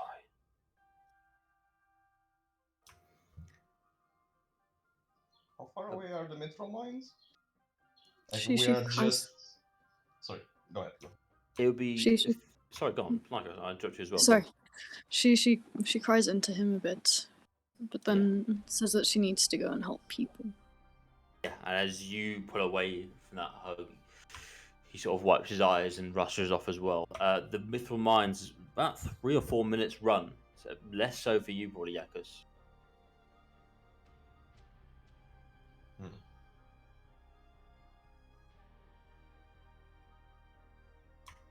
There, above you, the clouds begin to part, and a face shows itself. This huge face, this cloud. It's like it's made of cloud and air and rain and thunder and lightning. This face looks down upon the encampment. The oath of peace is ending. You can if you want to, Amara. Yeah, I'm gonna fucking Yes, fuck you this bitch up. You shoot this fucking Eldritch Blast straight up into the cloud, and you see it grin and smile back at you. There's no attack to roll, as you definitely hit this face, and as the cloud parts, there's nothing physical there. This is a illusion of sorts. It's like an illusion, but it is just cloud. It's the controlling of cloud. You see the face of Sidon. The oath of peace is coming to an end. Flee, surrender, worship, or die. You see him like this smile, this grin. Looks down, sees where the Eldritch Blast came from, and I need you to roll for me a dexterity saving throw, Amara. Alright, she is following that with a fuck you. I will do that. Just the dexterity? Oh, Dexterity shit. saving throw, yeah. Okay. Let me just check this. As the cloud dissipates after what it says, this singular bolt of lightning comes down towards you. As you hear the laughter as the dissipation of the cloud leaves, as you hear the another bolt of lightning strikes against you. That ever-present understanding of the power of Sidon.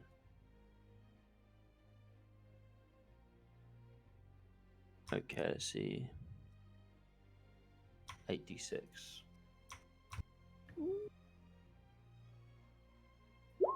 Wow. Okay. Oh, 18 so points of lucky. damage. Okay. As his spell save is 18. Sidon's off his game today. yeah, it's a titan. As the clouds You might dissipate, be go. in range of Neikha's aura of protection, so you might ran get off. a No, you ran off now. I say Ah. 10 feet. Okay. As this thing strikes you more, you feel like, yeah, you take it like a champ. But it does like rattle your bones for a moment, and you feel like the ground around you sort of it burns slightly. You see that blackened burn mark on the ground where it's hit. She doesn't like move, she just like fucking takes it with the middle fingers pointed up the sky. Yes, as like antennas for the to call the light down, they hit your hands. You hold them there, shaking as it goes through your body and into the ground. You roll for me guess roll for like a con save to see if you hold it there the whole time. Okay.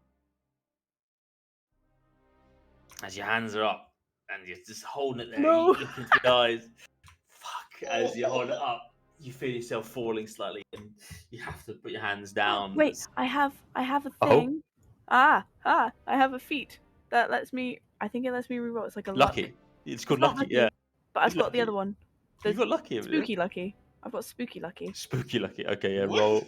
Dark one's own luck. Yeah. Okay, re-roll. Just by the way, we should remember. I think you can also make other people re-roll things, Oh yeah. Sorry. Wink, wink, nudge, nudge. like enemies, like when they succeed on a saving throw.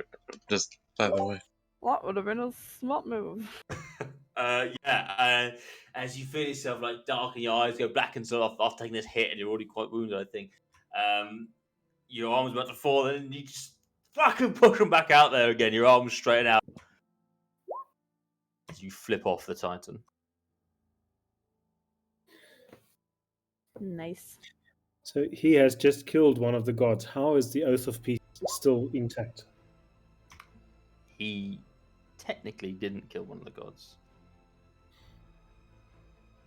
and that's the whole problem. Yeah, it If was we're done. asking like a philosophical question here, we've never been able to even insinuate anything by proxy against the Oath of Peace. Mm-hmm. Now, how come he's getting away with basically getting people to do his bidding? Roll for me a. Let's see what this would be. This whole Oath of Peace thing was bullshit the whole time. That's it. Yeah, it's just been bollocks. Right. So let's go ahead. Let's roll for me religion for those that want it, or history. I mean, technically we could go and kill him, and that wouldn't break the Oath of Peace because we're not, like, gods ourselves. Oh, that So, like, shouldn't be a probably, like- disadvantage. Hang on, let me roll that again. Well, that's not a disadvantage. It's a 20. Yeah. So we'll call it 31 put together. So Leonidas, Aela, Belva. It's actually quite easy to understand now the Oath of Peace and how it was made. This was made by selfish gods who didn't want to hurt each other but cared very little for everyone else outside of it. The explosions that happen now, because they weren't directly cast by Sidon, because he didn't deliver them, because he didn't do it, doesn't matter at all. He used his minions. He used his worshippers. The same way the gods are using you all now to hopefully kill him. He has his own people doing the same to you. The Oath of Peace is bullshit for everyone else except the gods and titans. Because your lives don't matter. Oh, that all makes so much more sense now. Firebolt.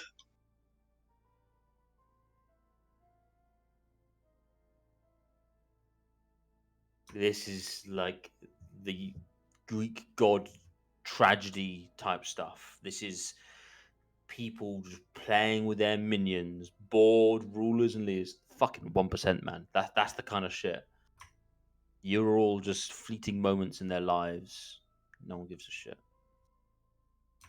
You see, he's had a plan. He's pulled it off. You start to put things together now. Where's that firebolt going, Lars? Is he gone already? The clouds have dissipated away already. That's Oh, what I'm okay. Yeah. Never mind. Yeah, you go up to the sky with a He- one for he your hands just- fire up. Ah! Yeah. Yeah, he throws one angrily into the sky after him, and at least it's well placed. He hits where he was a second ago. But yeah, he's just showing a will to fight.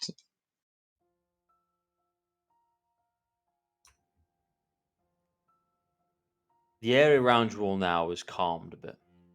As much as it can do. There are still whimpers and cries of mothers for their children, fathers for their sons, or whoever.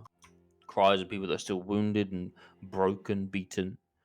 Cries of loss and mourning. There is no happiness here. Amara, roll for me one more d20. Okay. This is for idiot. Oh shit, no. Oh fuck. Idiot was definitely caught in the blast as well. And he's not alive. Fuck. Amara's you- just Yeah. she's gathering the dead, doing like it's still spooky stuff, but she's just closing the eyes, doing like warlock Yeah. blessing stuff. There is a funeral pyre that gets constructed in the center of the camp where the largest of the craters were. The one where the Nova and the kids were around, in fact, which we were able to save, thankfully.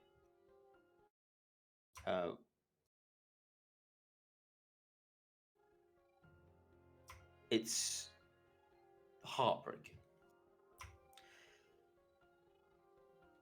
So is there no way at all to save Idiot? Do any of you have Revivify or the? In fact, I need to check now. Do you even have the diamonds anymore? There It's are. been a minute. So. It's been yeah. So there are spells out there in the world, things like True Resurrection, which are far beyond your capabilities. But there are others out there that have capabilities.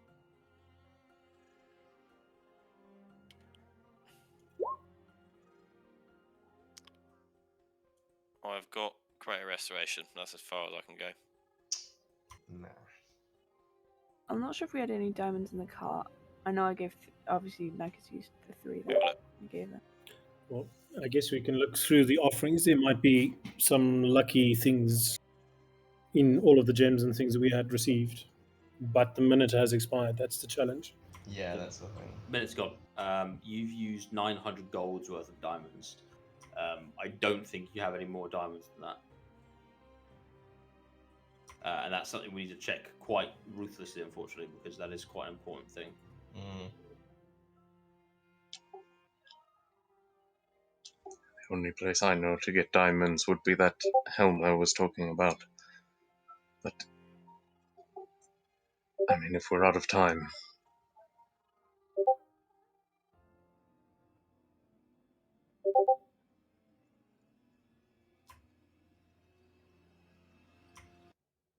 The bodies start to get loaded into the pyre, the funeral pyre, and it's heartbreaking that there are so many. There's on this first level there was a lot. No one comes to grab the body of Kyra. It's like around you all. No. Yeah, because definitely. Yeah, they sort of like at a moment they sort of look, they see you like have the body of Kyra still, and they walk away. They don't want to do that. They don't want to deal with that. But this huge funeral pyre is made. At the final count, about 47 bodies are placed on there. A quarter of those your crew, being that they're the inside of this. So your crew of a good 120 is down to about 95 now. Through injuries. Neikha is very etc. pissed off. The level of devastation that these explosions caused, probably unseen in the entirety of this world. It is like this new tactic, this most horrific thing they could think of. And in those, there are bodies of children, women, animals, satyrs, elves, dwarves.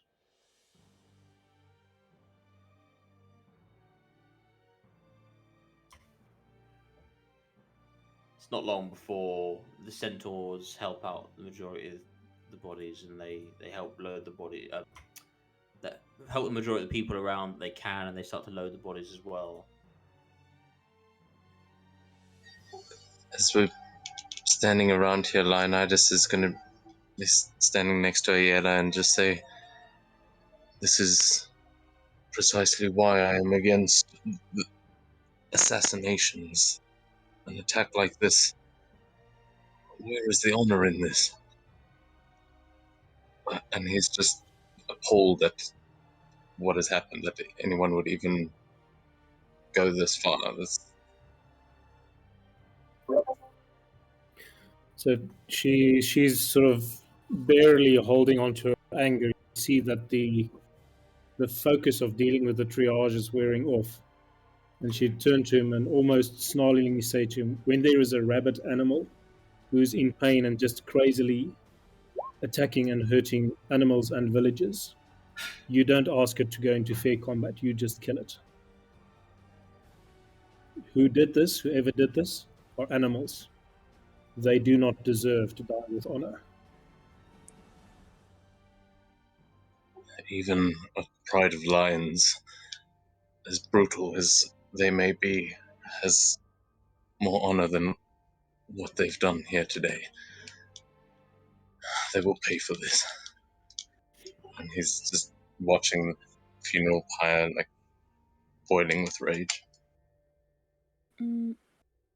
Neikha wants to ask Pythor if we should burn Kyra's body.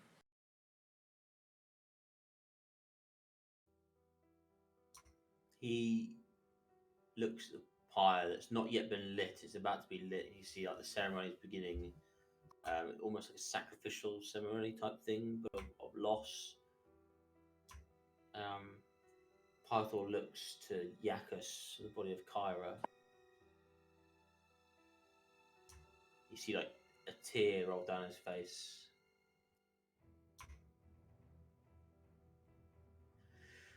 I don't know anymore.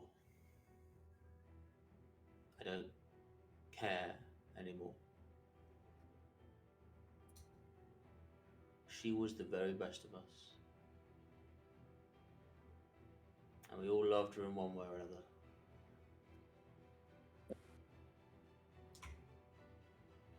And I think the rest of you did too. I don't know how she would come back. She would come back like Yacchus, and I would do anything to not see her like that. He looks down at you, puts a hand on the back of your head and kisses your forehead. And it's up to you to do what's right. I'm sorry. And he'll start to walk away into the wilderness. He leaves the camp, just starts to walk away, and you see him like crying, like ugly crying. As being the most religious out of the group, Amara, one of the centaurs, walks up to you carrying this lit torch and places it into your hand. Would you please lead the ceremony? Neikha will say, "Wait, there's one more," and she'll go and pick up the body of. Well, oh, thank you, Mum. food. Yeah. Oh, thank you. I got food. Where's the body of Kyra? Yeah, she'll go and pick it up because she knows that's the right thing to do. Well, here we are. So Yacchus, where is Kyra at the moment? Yeah, Yacchus would interpose. He will just put himself between the body and Neikha.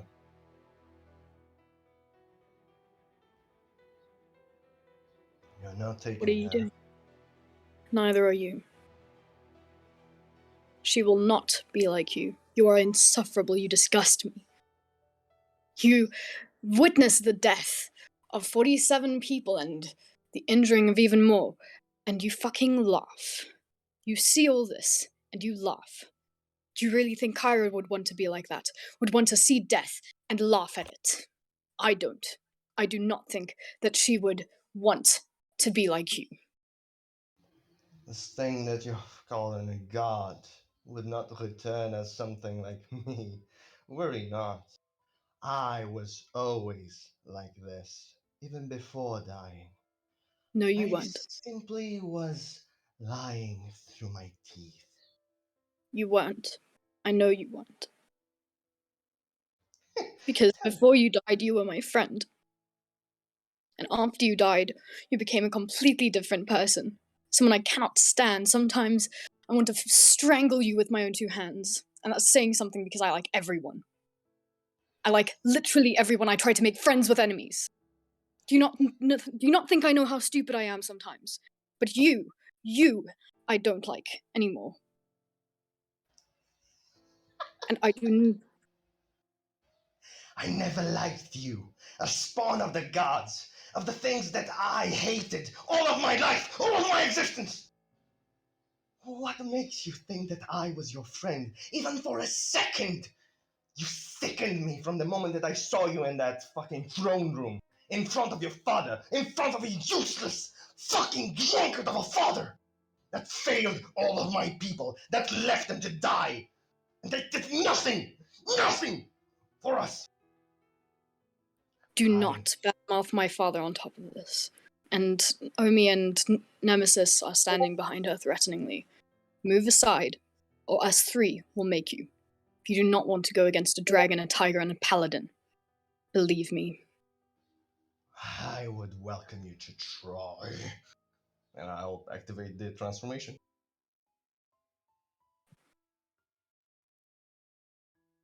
Okay. Whoa. For a start, both of you take just fucking all the inspiration. Neikha, I'm so fucking proud of you. That was amazing. Like, that actually blew my mind. That's the best I've seen you this entire campaign. I've almost cried listening to that. It was fucking amazing. And Yacchus, my god. But now, as you two stand off against each other, this transformation happens and the Wendigo form, emboldened, fucking huge, like, stares off against you, Neikha. This form is blackened and overpowering and probably more evil looking than you've ever seen. The golden mask staring down at you. And polar opposite to that, Amara, you have never been more radiant. Behind you, your tiger and Nemesis, like, just overpowering the space that they lie in. And if you're going to fight, I need you both to roll for me initiative. Oh, fuck.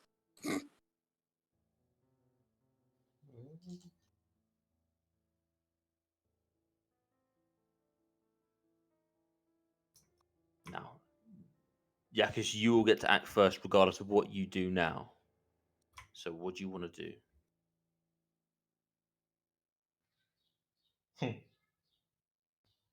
Grab the body and run. So you will sort of like invoke an attack of opportunity here for sure, if that's what you want to do, Neikha. It'll be your action to pick up the body of Kyra.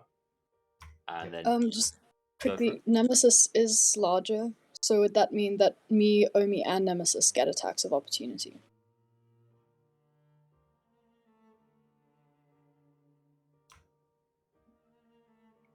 I think it probably would, as you're also in the same space here. The bodies behind you. You turn your back to them, Yacchus, and these three are there for you. I'm gonna take my bonus action to disengage because it's gonna be my action to pick it up, disengage, and then run. So no, you wouldn't get it yet, Neikha. As frustrating and as fucking annoying as he is, he's fucking quick, and he picks up the body, rolls aside, and Nemesis is actually the first act, like biting down, trying like take his head clean off, and he runs. You're 40 feet at least, I think, Yacchus, aren't you? Yep. So, as he picks up the body and starts to run away, he gets about 40 feet before it's your go, Neikha. Okay. And as he's running away, you're not gonna kill your own god! You're only gonna see her suffer. And as he's like running away, and you see like the form of the Wendigo, it's not like the voice behind the golden mask. It's a mouth that opens in the back of the Wendigo's form. And like with the like raspy, dragged on voice of Yacchus, there's also like a female tonality to it, of like a second voice that repeats the exact same word. What do you want to do? Omi has 40 feet of movement, so he moves the 40 feet towards and pounces. Okay. Go ahead and roll for me an attack as Omi goes sprinting off after you. A 17 to hit you, Yacchus. Nope. As it goes to try and claw down the Wendigo's form there, Yacchus rolls to the side and the claw misses slightly, unable to pounce him down. Okay. Neikha mounts Nemesis, and Nemesis has a huge fly speed of like 80. And they run, and Nemesis is gonna cold breath you. I need a Constitution saving throw.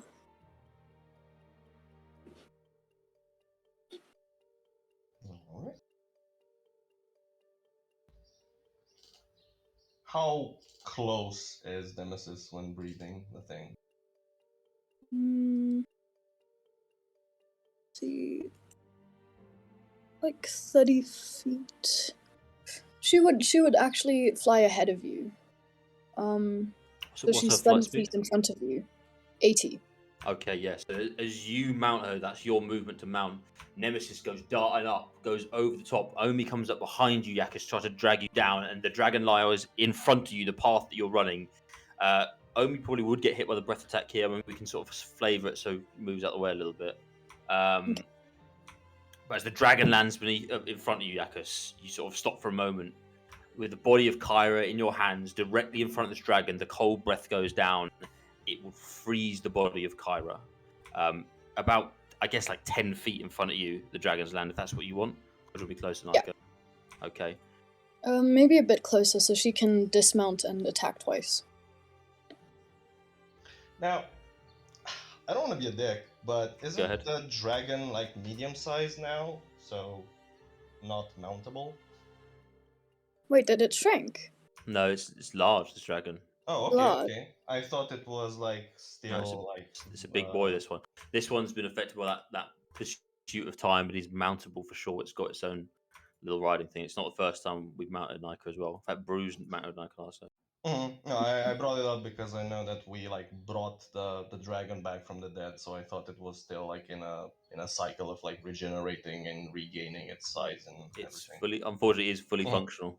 Okay, yeah. But as the dragon lies before, yeah, it's gonna blast this cold breath everywhere. I think, to be fair, it's gonna hit Omi as well. I will need a con save from Omi. I think that's probably the fairest thing here. Okay. As Omi is like right behind you, Yacchus. The body of Kyra is going to be very cold, very frozen. Preserved, luckily. But I'd assume I'm gonna roll a Constitution as well. So Okay.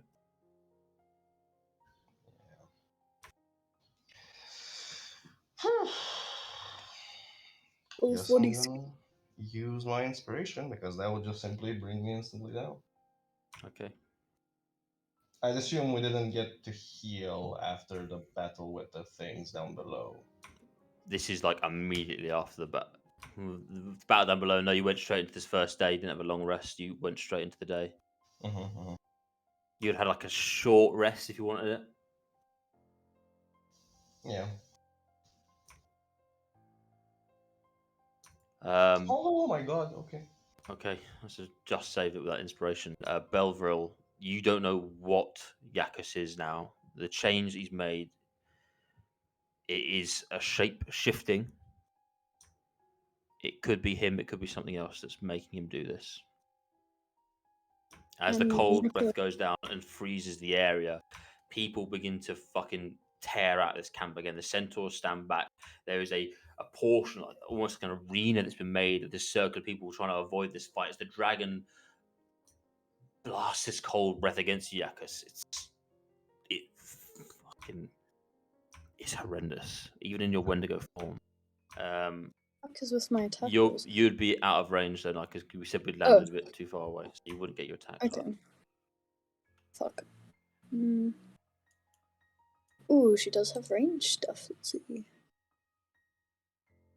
And as we're away from this and the cold breath, I assume it's like visible in the forest as the two darted off. He's just gonna scream out, "Help! She's going to kill me!" So as this has been going on,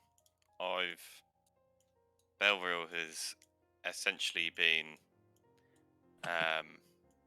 kneeling by the body of Idiot. Almost, I imagine, solitarily in silence. And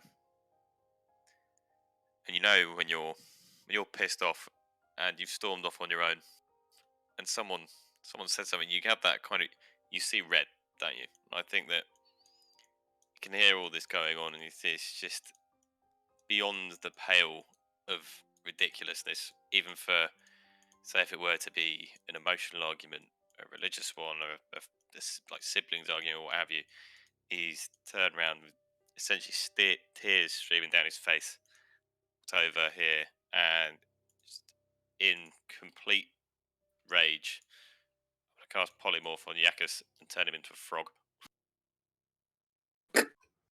Okay, I need a spell DC. I need a save. Nice. 60 feet. Would he be in range?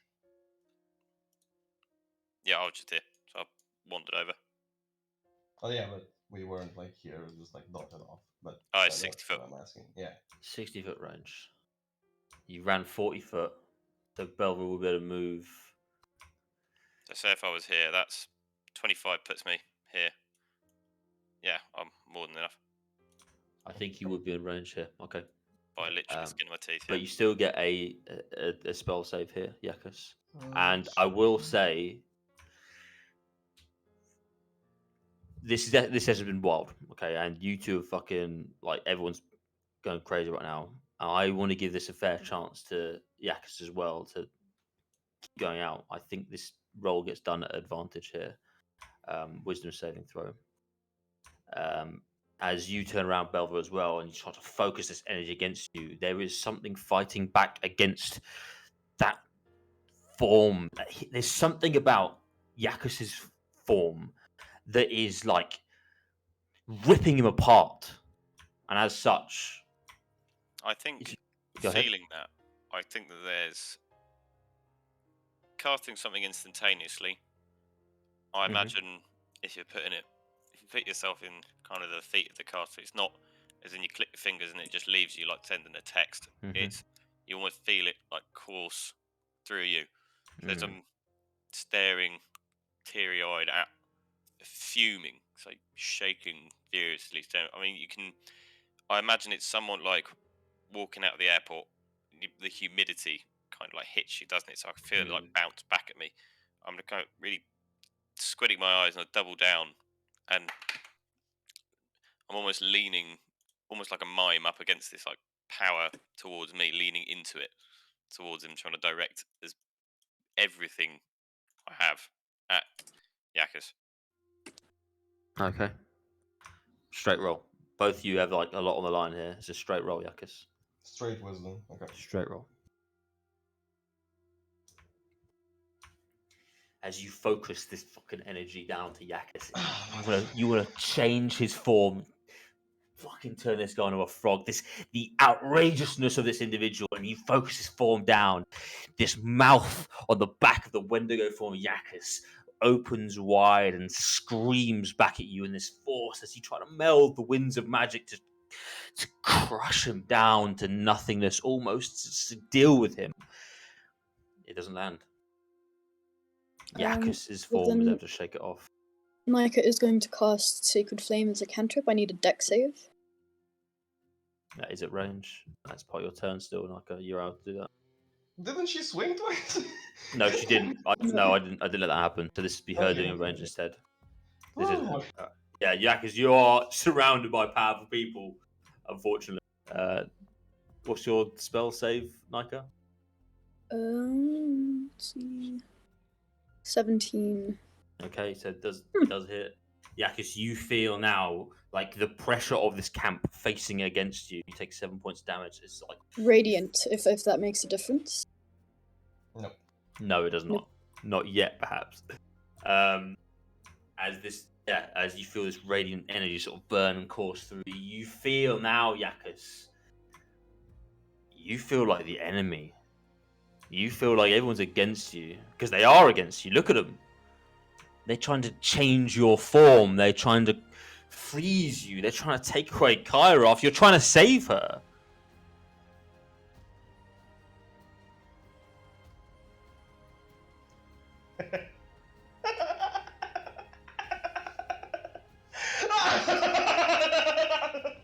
And he will. I'd assume is Omi still in range because he like swiped at Yacchus. Did Omi fall? Is Omi down? 1 hit point. Oh my fucking god! So Omi's not down. So Omi's still in range of you. Ah, damn it. Omi is still in range. Ah.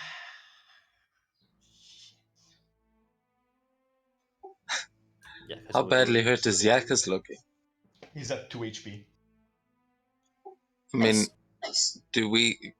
Because I assumed Ayala and Leonidas were running over to this when they saw it. I will let you have a go in a second. Bellwood's been texting me the whole time, so I allowed that. I want Yacchus to have one more turn before everyone Yeah. tries to do something. He will run off 80 feet using the trees as cover, so he will take an opportunity attack from Omi. Okay. So before you get into the trees and before I'm going to allow stealth checks. Oh my Ooh. god, Omi. Ha! Okay. Unless you've got something you can do to stop that and make it miss.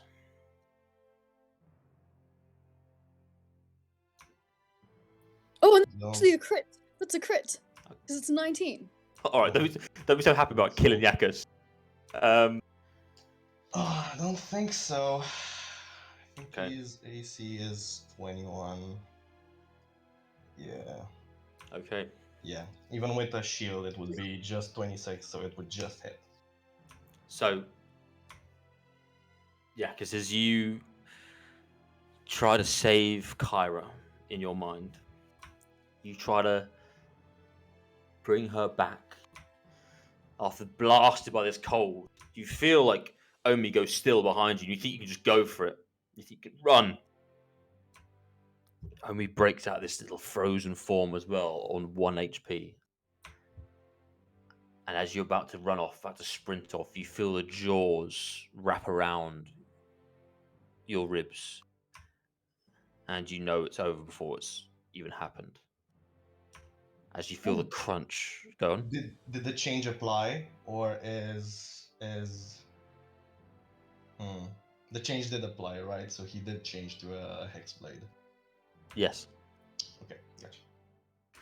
As you feel the bite, like the sideways bite, clamp around your ribs, you go unconscious and drop the body of Kyra as the bite breaks your ribs. You feel the crunch. You feel the pain like seize through you. And as you fall unconscious and the body of Kyra rolls out,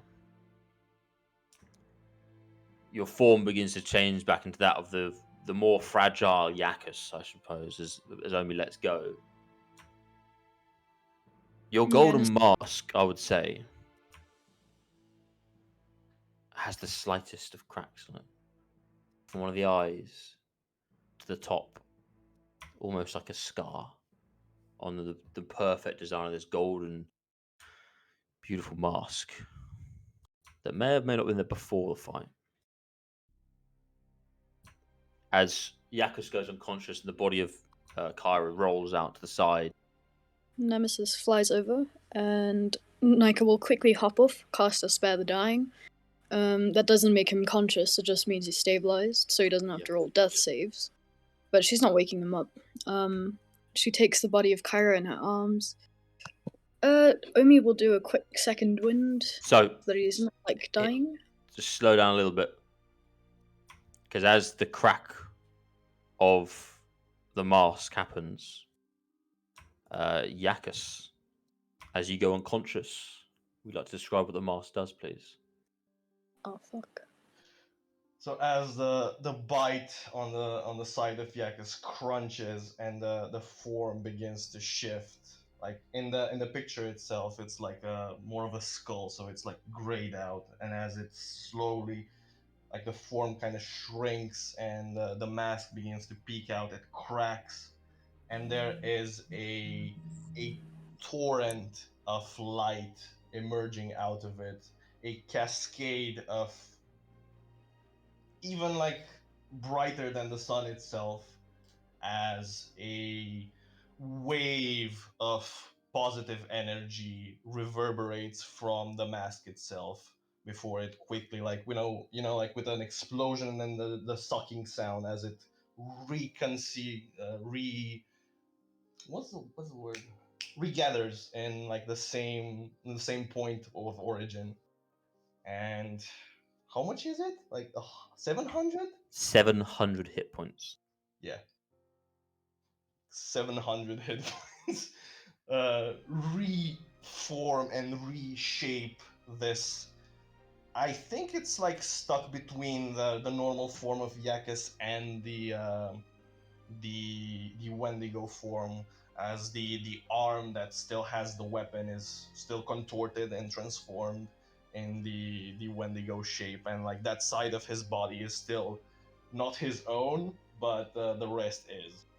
What I will say as well is this healing, this mass heal, this 9th level spell that was embedded into this mask, that as he's dropped down as it happened, Yacchus, does that healing can go to anyone you want within the area. Mm-hmm. Does it spread out to the people, the refugees, and the people that are wounded, Leonidas even, the remainder? Yes. So as you do fall down from this fight, this massive wave of relief and healing floods the camp. It does say 60 feet, but it's going to go everywhere. Anyone that was any of these like just normal people that have like 10 HP, they're fully healed up. They feel all their breaks and wounds, Leonidas as well, perhaps. You feel all this energy push back into this area, and that warm feeling of healing runs over everyone that he chooses. So Omi, etc., probably not right now. As this wave pulsates out, you would be prone as you fell down, and then it activates Yacchus. But as this wave of healing comes up, it's sort of like this one turn thing. As everyone's healed up, you're still conscious, Yacchus, now. In that sort of mix between two forms, you feel at the back of your head that skull, that same talk, this same grasp for power. They have this one side, which is your mind. The other side is I'll be seeing you soon. And it's sort of tearing you apart, and you feel that.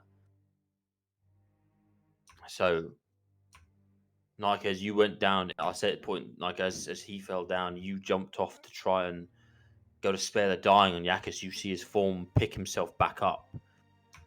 Now, the body of Kyra will still be on the floor, and it will still be between both of you.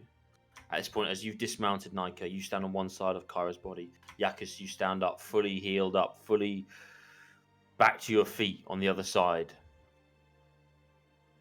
At this point, Leonidas, Brew, Belval, everyone else catches up, and you see this stare off around the body of Kyra. I need you to roll for me a 1d8, Yacchus. And this is the downside of the golden mask. That's how much damage happens to it after this happens. On a 1, your mask is going to break. Okay. Okay. Ooh. What's an 8 gonna do? We'll find out.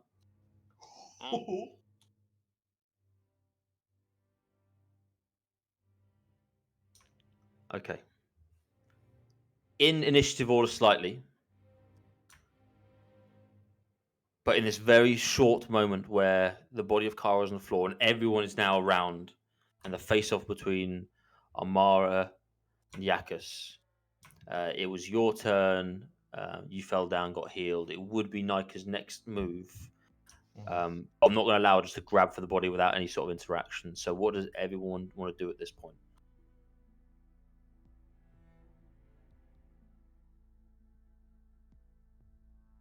As Leonidas, Ayla, Brew, everyone works their way. You're all together now around the body of Kyra. What was the first reaction? Amara's just gonna move the body out of the in between of them. Like she's gonna be like, whoa, Okay. like white flag waving, and she goes in between just to move Kara. She don't want Think- Kara to be mutilated. I will go to help, and I think I'm not gonna. I'm still at the point where I literally can't meet like anyone's eyes, so I'm just looking at the body, kind of glance in Amara's direction. I mean, I'm I'm on 1 hit point. Neither of us are the strongest, so I imagine we'd both have to try. Oh no, the 700 healing was shared to everyone, Ah. so Okay. I think everyone's at full HP Well, at this it's point. your choice as well. Do you want to heal our party as well? Yes. Okay, then yeah, you're back to full. Do you feel like, even though those tears are still in your eyes, Belvin, and perhaps you feel the exhaustion more than the actual physical pain now at this point, the emotional fucking agony that you must feel? I think it's exactly that. Like, it's even if I wanted to, I don't have, my muscles just won't do as they're supposed to. It's just the emotional pain is too much. Athletics checks then. So Amara and Belvin, you're gonna make your way towards the body of Kara to sort of pull her out of the way. You can give me an athletics check here, Belvril. Between you, Yacchus, and Neikha, do either of you try and stop Amara and Belvril from getting the body? This is Nope. Okay, so Neikha, you're going to let it happen. Yacchus is a big one for you. Do you let them take the body of Kara? Give me 1 second, I need to check something. So the DC 8.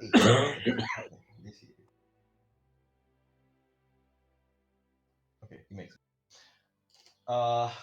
The side with the weapon kind of like latches out at the, not at Amara and Belvril as they're dragging away the make like kind of ice cube that's become of Kyra, but the other hand, the one with the shield, quickly throws away the shield and grabs onto the arm with the weapon and yanks it backwards.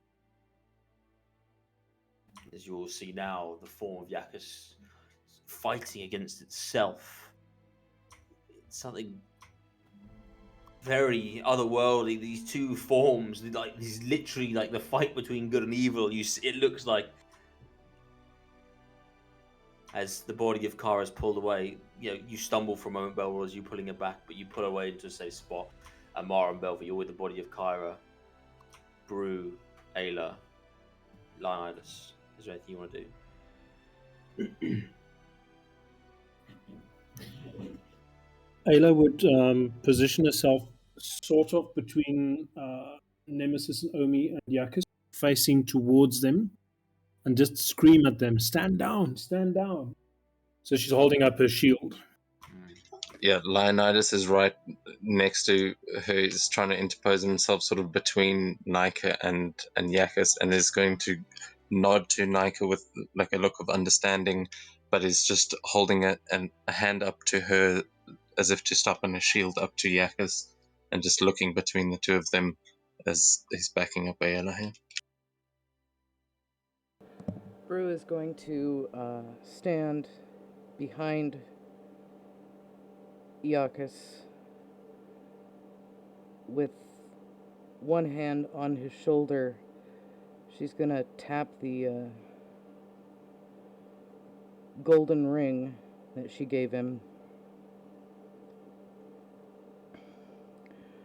And she's not gonna say anything, but she is definitely staring everybody else down, waiting to see who makes the next move or who says what next.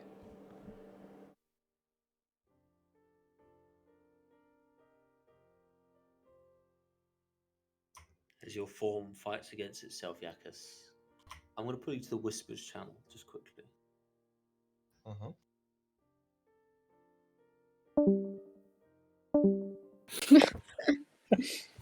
You all see Yacchus's form begin to sort of tear itself. You see half of his form, the same Yacchus that you saw at the beginning, that fur, that wonderful satyr. The other half, the blackened, scarred version of what he's become. And Yacchus, I need you to roll for me that roll, please.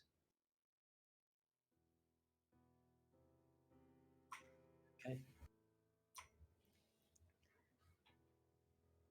For a second, these two forms fight against each other.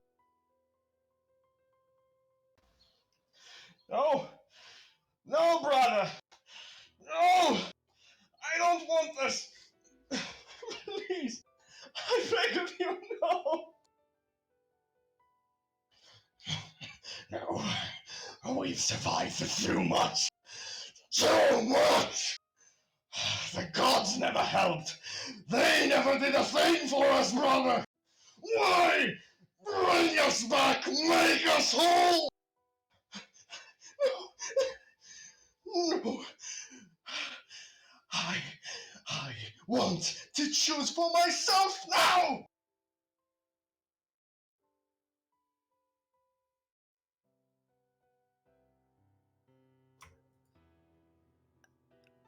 As the form of Yacchus fights itself, the DC was 10. You see for a moment like a flash of night and day, this good versus evil, the normal Yacchus versus this blackened version of himself, like his horns growing and reducing every second. Yacchus, who wins? As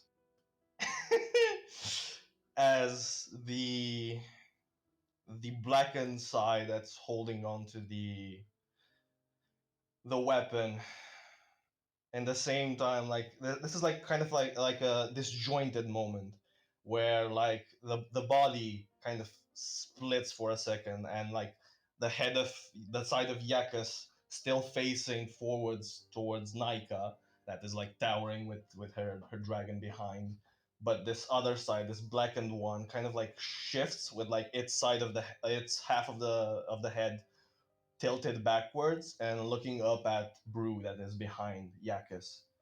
And there's a moment where there's a flicker in the form. Um, is Amara focused on this, or is she focused on dragging the body away of Kyra? She's just kind of holding Kyra and watching now, because I assume we've pulled her out of it, so she's just watching him.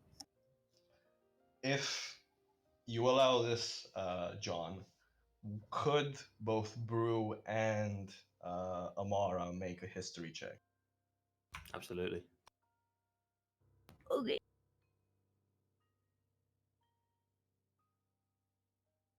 Don't think that make is no. There's a shift, us.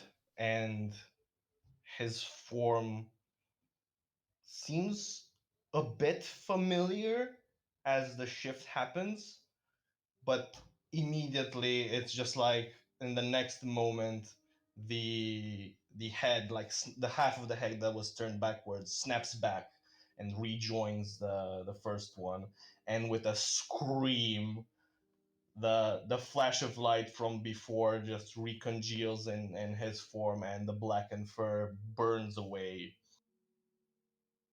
as Yacchus wins the duel. As the broken, scarred version of Yacchus finally dissipates and the normal satyr fur returns to the form of Yacchus, Amara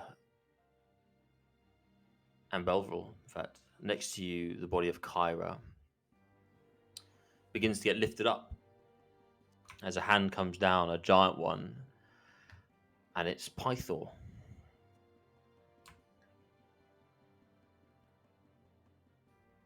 As he picks up the body of Kyra, he walks over to the funeral pyre.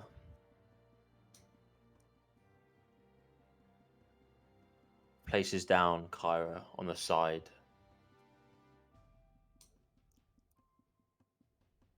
Self-sacrifice is important. Be the heroes that we need. Good luck.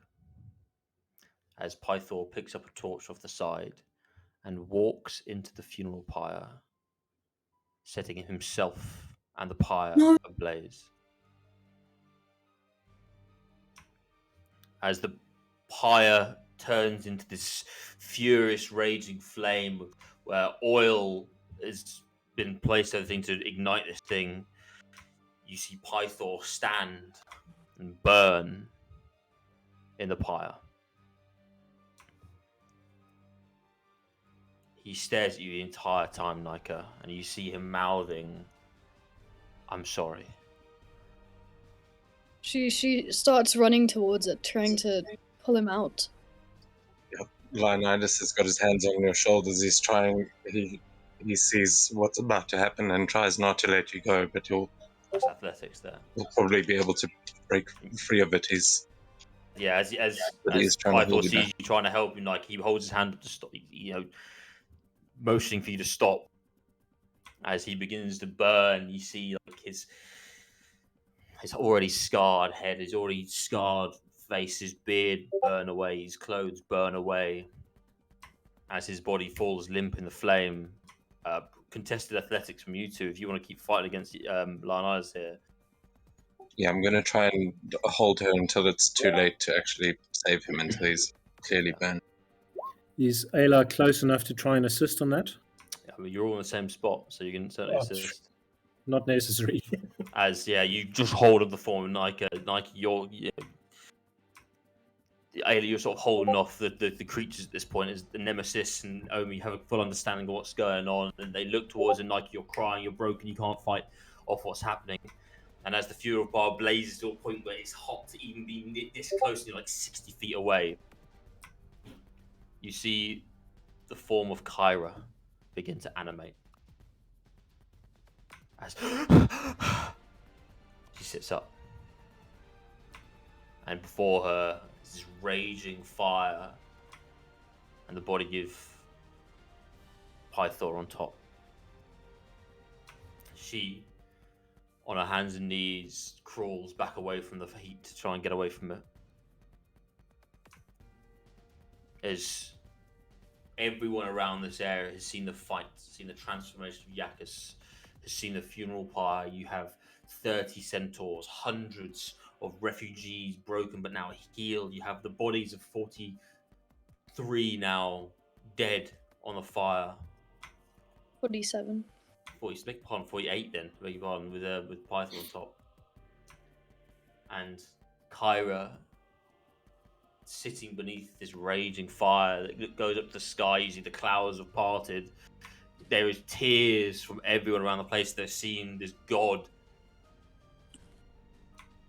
that self-sacrificed at his heart, give himself up so that Kyra can live. Could Yacchus start humming the song that he sung for his mother when she died? Absolutely.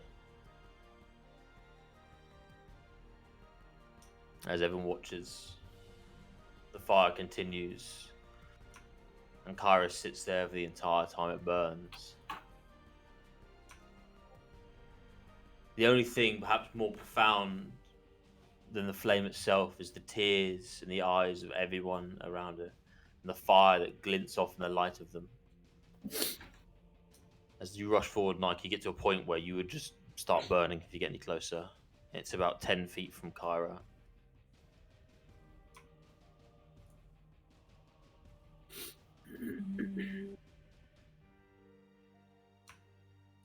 I guess she just holds her hammer tight. But while Leonidas was holding her, she was probably just screaming at him, being like, "No, that's my dad. You have to let me go and get him." He's just nodding and saying, "I understand." And so does he. It'll be all right. And he's just, when he lets you go, he's just watching in silence from behind me.